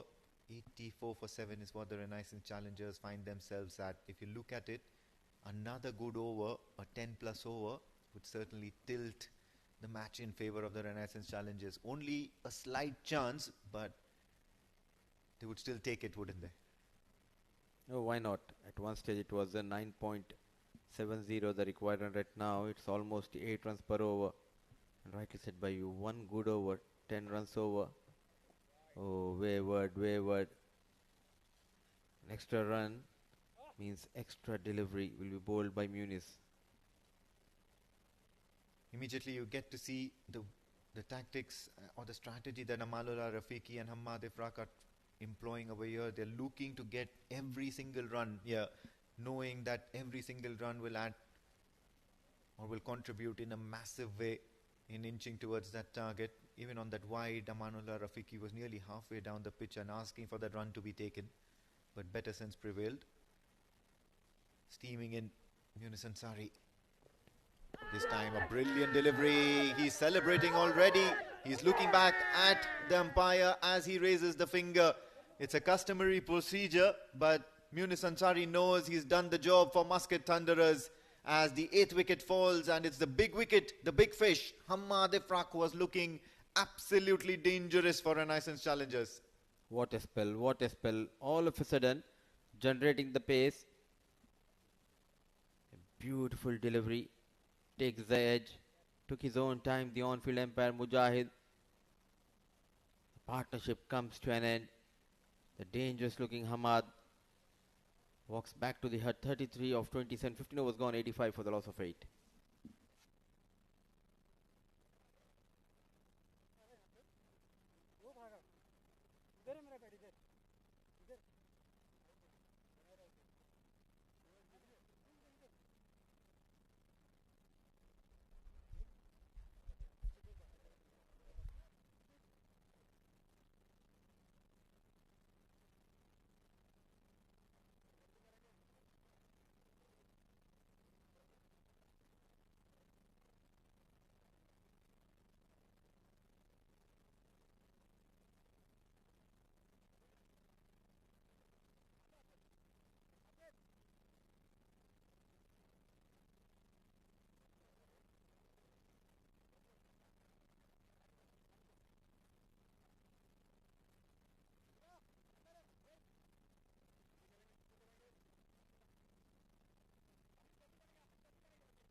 After 15 overs, 85 for the loss of 8 wickets, and probably Muscat Thunderers captain Jatinder Singh getting the memo from the dressing room, as well as his instincts that the pace bowlers are the way to go. Afrid Katy being handed the ball. Oh, what a delivery. Steep bounce, skid, and a little bit of late movement as well. And one knows why Afrid Katy can be a dangerous bowler on this sort of a surface. A youngster always excited. Afrid Katy, never shy to generate that quick pace.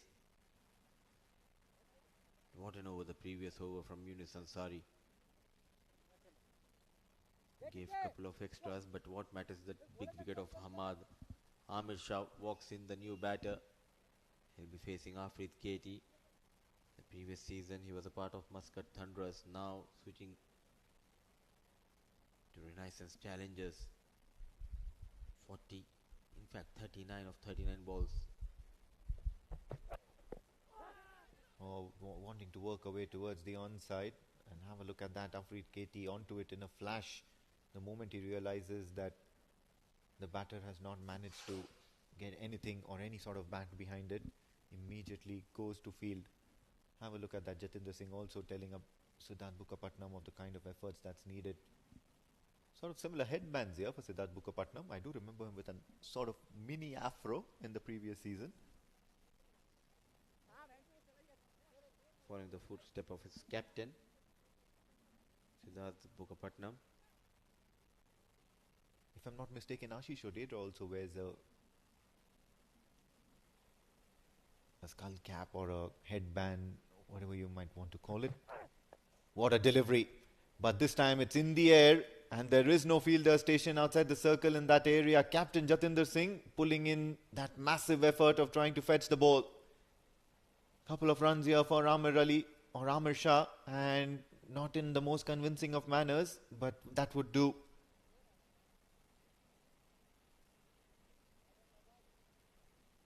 Gutsy stuff here. 88 for the loss of 8 wickets. Somewhere down the lines, Renaissance challengers want to believe that, or want to psychologically at least believe that this target is achievable even when they have just 2 wickets in hand. Full toss, full delivery. Afrid Katy realizing that the batters are not up to the mark of hitting him for loose deliveries like that, and just like that he ends up with a dot ball. So just 3 runs of the 4 deliveries of this Afrid Katy over, and this is worth its weight in gold. Manavullah needs to talk to Amir. Take a single, rotate the strike. Fresh legs, new to the crease. Trying to be the hero here, Amir Shah. Straight away there's change in the field. Short mid wicket has been pushed back the boundary. Final leg comes inside the 30-yard circle. This is all for a ply of either a short ball or a slower ball onto the stumps, inviting the batter to go for that big slog hit.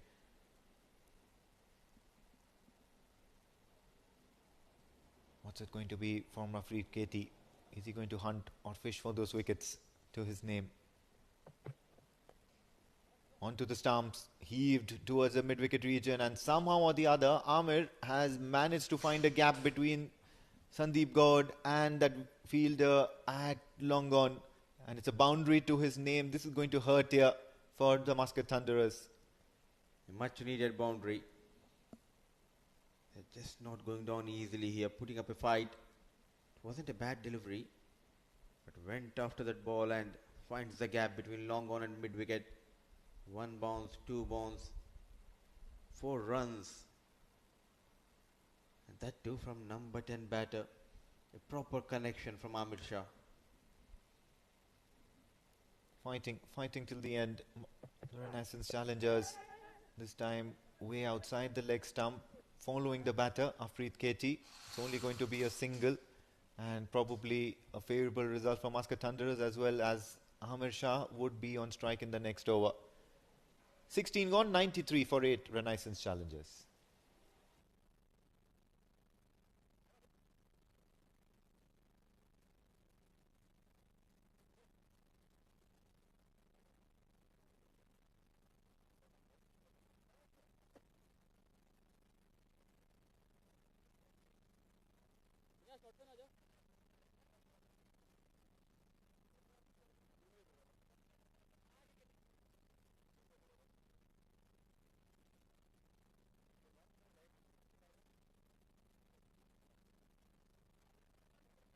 Covering.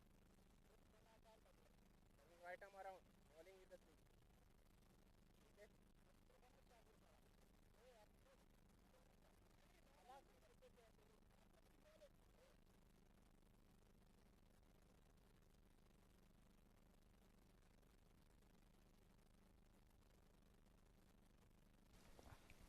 Siddharth Bukapatnam will bowl out. Big shot towards long on. Is there a fielder there? No, there is no fielder. But however, Anurag does well of trying and coming in from far out there from deep mid-wicket and trying and saving that certain boundary. Only a single taken, because Amir certainly knows that Amanullah Rafiqi is the senior batter out there. He's faced nearly 14 balls, and look at that strike rate, 21. So he's not to be taken lightly here by the Muscat Thunderers. He's striking the ball well. Especially look for those offside shots. Works it away towards the onside, only a single. They'll want to pick and choose their battles. The Renaissance challengers, the 2 batters out here, just keep their calm, rotate strike. There will be a loose delivery every over from here onwards, because the pressure is on the Muscat Thunderer bowlers as well. They'll want to contain. 30 odd runs remaining in this run chase, and that can be gotten in quick succession. Big shot, takes the edge, beats the keeper. It's another boundary. Muscat Thunderers will not be happy about the result, as it's a boundary and 4 runs added to the cause. Runs are coming from the blade of Amir Shah. And look at that. Big heave, top edge. He doesn't get it where he wants it, but what matters are 4 runs. 26 needed in 21 balls. Still it's not over. What a knock. Yeah, funny enough, he's taken his helmet off, brought in the cap so that he can have a lighter and a more clearer vision of Siddharth Bukapatnam coming in. After 3 deliveries, he would want to head back with that to that helmet. What a good line and length here by Siddharth Bukapatnam, keeping it away out of reach of the left-hander who's looking to heave the ball or target the ball to only one place, and that's into orbit or into space. Still plenty of deliveries left. Rotate the strike, got that boundary. Good comeback by Siddharth.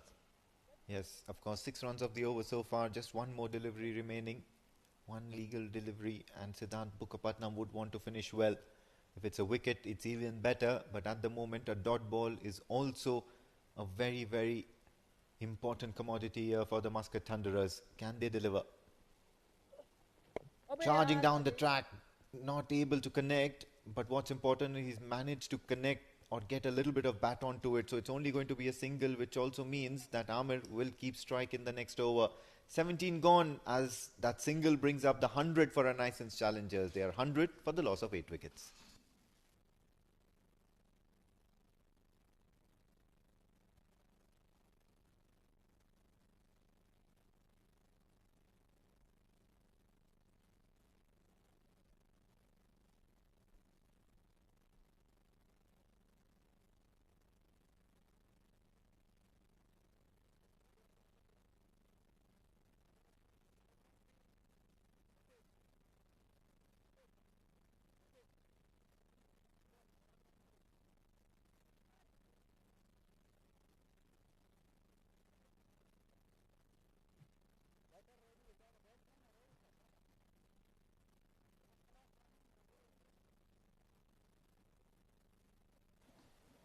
Afrid Katy to bowl out. So captain Jatinder Singh probably wanting Ansari to come in towards the last over. So it will be very interesting to see who bowls that 19th over, the all-important 19th over. One makes you want to think that it could be Jay Chelawada. However, tacticians always believe that the 19th over should be the best bowler. And Afrid Katy is bowling the 18th on this occasion. Wanting to tighten the screws, I believe.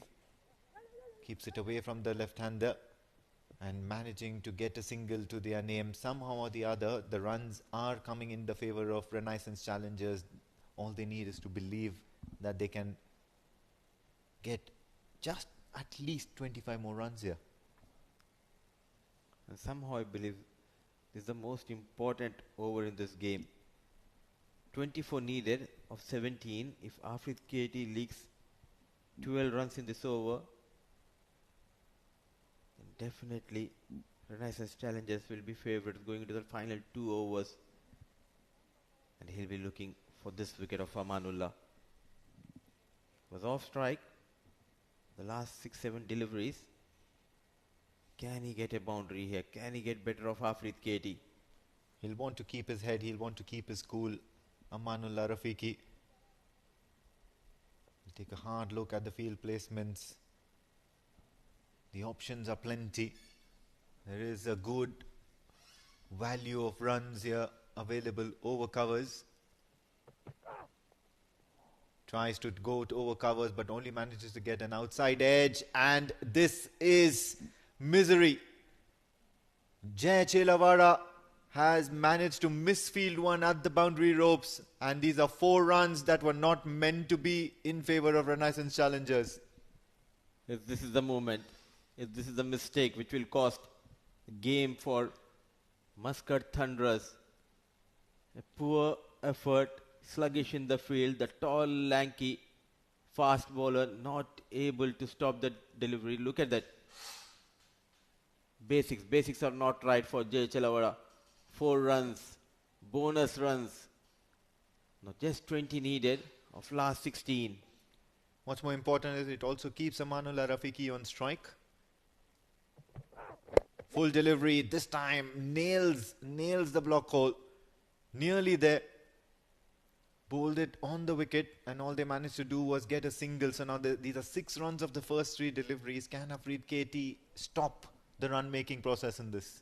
Super duper opening for Oman D20. I mean, the first game, Majlis Titans, a comeback victory for them, and still this game is hanging in balance. Well, you wanted a breather, but then the actions on screen and the action at Oman D20 is making you breathless and in anticipation. You're probably at your wit's end, I believe, Moody Bhai. Afrid Katy will have to reload that once again. I think he's just thinking of a few additional things here. Lot of run, a lot of things racing on his mind. What sort of delivery do I do? Whether the fielder is in position or not? Is it going to be a bluff? What sort of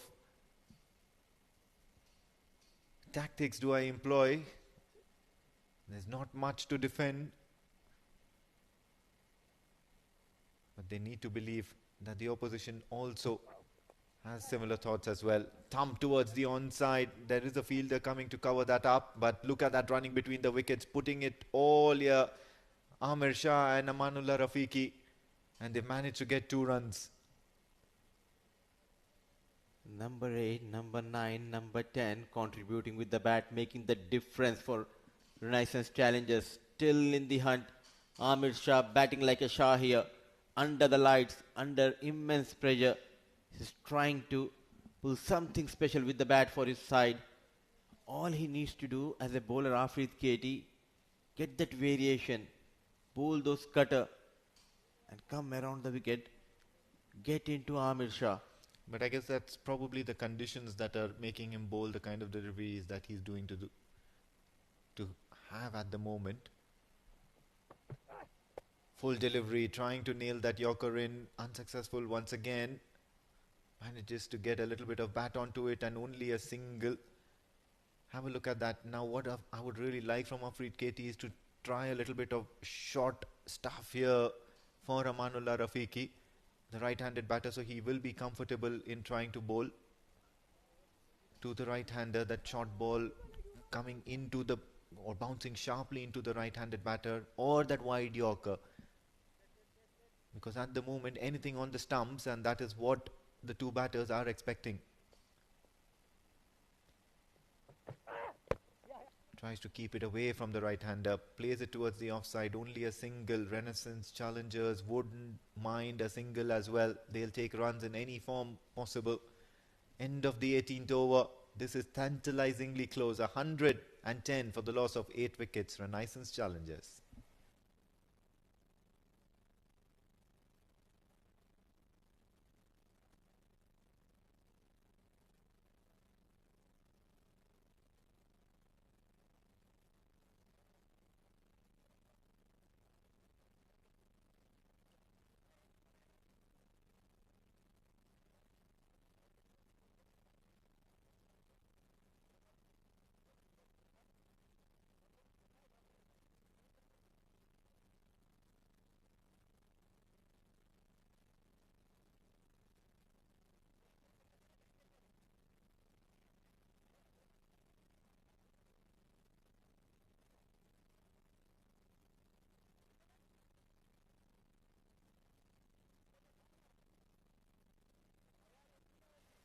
Penultimate over, the Renaissance challengers are 110 for the loss of 8 wickets.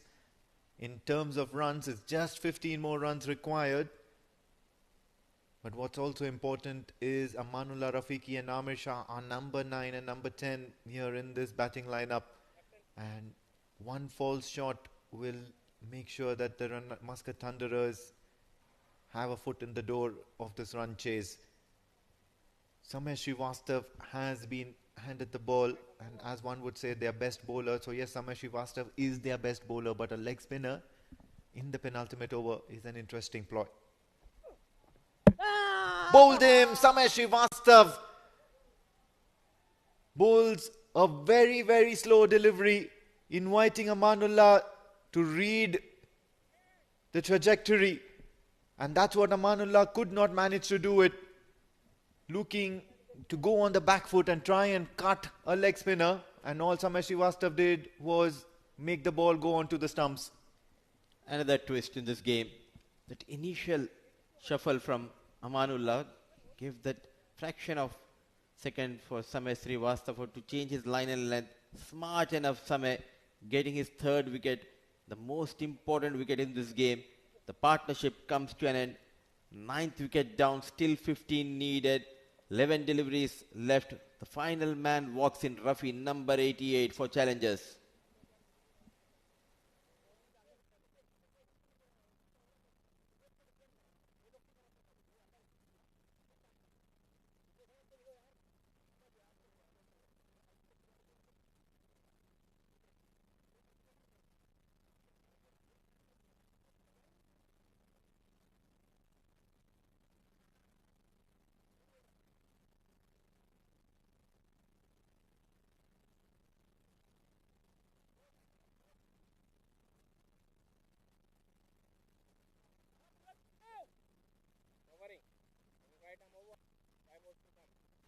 Last batter in for the Renaissance challengers, and it's going to be Rafi. Samir Shrivastav has picked up a wicket on the very first delivery, and what a champion sort of a performance he's pulling out. Thumps it down the ground, aerial for a little bit of time, and Rafi manages to get off strike immediately. Only 14 runs remaining in this run chase, but Renaissance challengers don't have the luxury of wicket. This is the last wicket, so it's now or never for the RCs. 111 for 9. Amir Shah, he's played responsibly all this while. Can he negotiate this remaining 4 balls of the Samir Srivastav over and back himself to score the remaining 14 runs? How close can that get? 14 runs. As a batter, wouldn't you back yourself to get 14 runs of the last 2 overs? That too, you are expecting it from number 10 batter, who got 17 runs but just 1 wicket in hand. What a delivery, and a wide has been called. It's not over till it's over.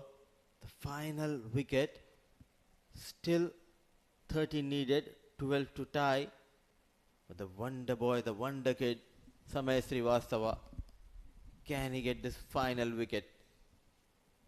Looking to stay out of the hitting arc of Amir Shah. This time within the arc of Amir Shah, and looks to bowl that one that goes away from the left-hander.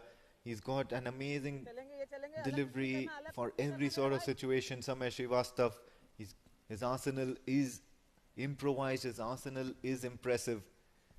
Samir Srivastav charging down the track and stumped. Samir Srivastav ensures victory for Muscat Thunderers in game number 2, as Jatinder Singh, the captain, will enjoy first points for his team on the leaderboard. What a bowling performance here, especially from the likes of Samir Srivastav. His 4th wicket as Amir Shah looks to charge down the track. What a move by Jatinder. And respond to the call of the captain is Samay Srivastava. Samay the hero. Samay steals the show. Muscat Thunderers register a win in their opening encounter of Oman D20 2025. What a game we have witnessed. What a turnaround. The spinner, the magician, winning the game. A match winner yet again, Samay Srivastava for Muscat Thunderers. Yes, absolutely. They'll be much pleased with the way they have responded, especially under pressure. They lost some few quick early wickets, but then every batter who came in batted with a little bit of responsibility, did contribute a little bit, if not much.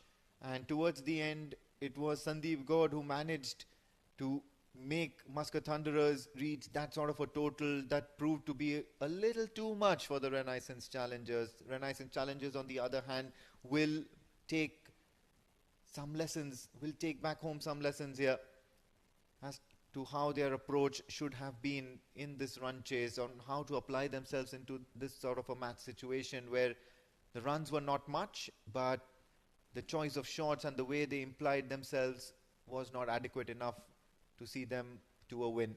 Have a look at that scorecard, that batting scorecard. Prithvi Machi, Usman, Hamad Mirza, Asif Pathan, Ibra, Sufyan Mahmood, all in single figures, and so was Nadim. But then look at that contribution in the lower order. Hamad Ifraq, Amanullah, Rafiqi and Amir Shah in the double figures. And believe it or not, this match went down to the wire to the penultimate over. Thanks to that lower down batting of Renaissance Challengers. Just 3 batters making it to double digit and 10 extras given away by the bowling unit. Munis Ansari bowled quite well, especially in the power play, getting 3 wickets. Couple of wickets for Afrid Katy. Anurag Singh bowled quite well, very economical. So was J. Chelavada, a wicket to Siddharth Prasad Bukkapatnam. But the player of the match for me is Samay Srivastava. 3.4 overs, bowled that crucial penultimate over, getting those 2 wickets and winning the game for Muscat Thunderers. 4 wickets for Samay Srivastava. At the end, Muscat Thunderers winning this game, a margin of 11 runs.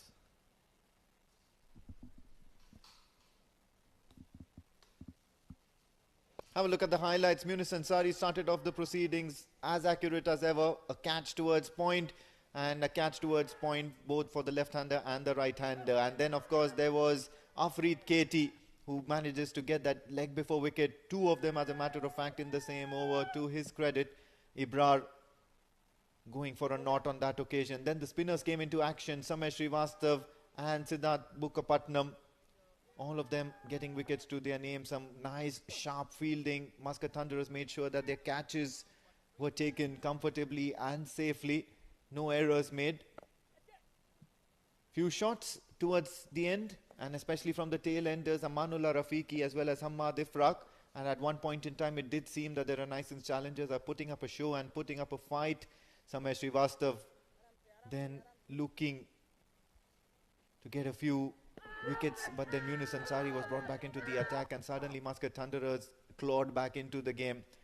Some extra runs here due to some misfielding, and then that penultimate over where Samay Srivastava picked up a wicket of the very first ball, got a bowled, and then that last wicket of Amir Shah where he looked to charge him down the track and ended up getting himself stumped. Some good glove work by the keeper behind the stumps. As a result, Muscat Thunderers have won this contest by as many as 12 runs.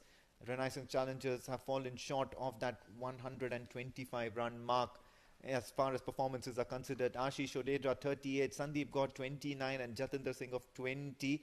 And on a surface like this, any double-figure score would look worth its weight in gold. Ibra Hussain, as a bowling effort, was the pick of the bowlers for the Renaissance Challengers, 3 for 28. Renaissance Challengers, on the other hand, had Hamad Ifraq, Amanullah Rafiqi, 33 and 28. But then Samay Srivastav and Munis Ansari, 4 wickets for 25 for Samay, and Munis Ansari 3 for 13. And they were the stars of the show and ensured that Muscat Thunderers register their first points.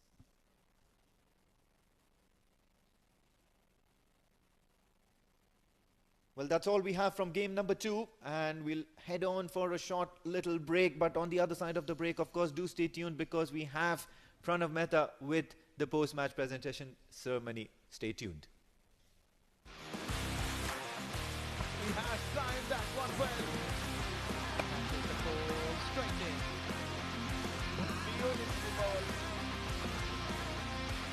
Edge the bay. Yes, it is.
Check, check, check. 1, 2, 3, check.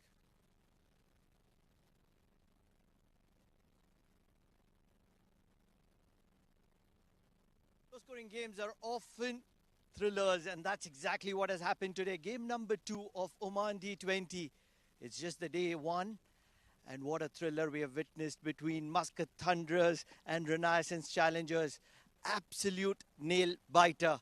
Just 125 runs on the board, and Muscat Thunderers have found a way to defend it. Believe it or not, yes, they have defended it against the giants, Renaissance Challengers. And when you've defended a low score, the bowler has to be the man of the match. It is none other than the old warhorse of Oman, the man who is also called the Slingy Malinga of Oman, Monis Ansari, the man of the match for his 3 for 13. He'll be collecting his man of the match from Mr. Hema Chandran, the match official. मुनिस सबसे पहले बहुत सारा मुबारक आदत बन गई है कितने सालों से ये जिस टर्फ पे पहला मैच हुआ था वो मैंने खेला था जैसे 2012 से लेके अभी कंटिन्यू में खेल रहा हूँ और एक्सपीरियंस है बस अभी क्या है कि एक्सपीरियंस और फिटनेस अपनी प्रॉपर रखना है और बस बेसिक अपना देना है वहाँ पे स्पीड तो जाहिर सी बात है वक्त के साथ थोड़ी कम हुई होगी लेकिन अब आपको क्या इफेक्टिव बनाता है इतना अंदर लोग जब भी मोनिस अंसारी आता है थोड़ा सा तो उनके पाँव कांपते होंगे कि मोनिस है इसको निकाल देंगे तो मैच जीत जाएंगे हाँ एज के साथ आपकी स्पीड तो कम होती है लेकिन अपनी जो स्किल है उस पर मैंने वर्क किया है yorkers and slower and good line ball पे वर्क किया है तो मुझे अपने आप पे कॉन्फिडेंट रहता है कि जब भी मुझे बॉल मिलेगा तो मैं कुछ ना कुछ करूँगा आखिरी वाला क्वेश्चन ये मैन ऑफ द मैच कितना स्पेशल है और किसको डेडिकेट करना चाहते हैं ये मेरे लिए बहुत स्पेशल है क्योंकि आप जब नया सीजन स्टार्ट होता है तो आपके लिए बहुत मोटिवेशन मिलता है आप तो आप पहले मेरा मैच में मेरा मैच होते हो तो आप तो इसके लिए मैं डेडिकेट करता हूँ मेरे बेटे नबील को Congratulations. Thank you. Thank you. That was the man of the match, Monis Ansari, making it a habit for year after year for Muscat Thunderers. What a win. Stay tuned. There is much more action on offer. Game number 3 just about to start. Looking to lock horns again.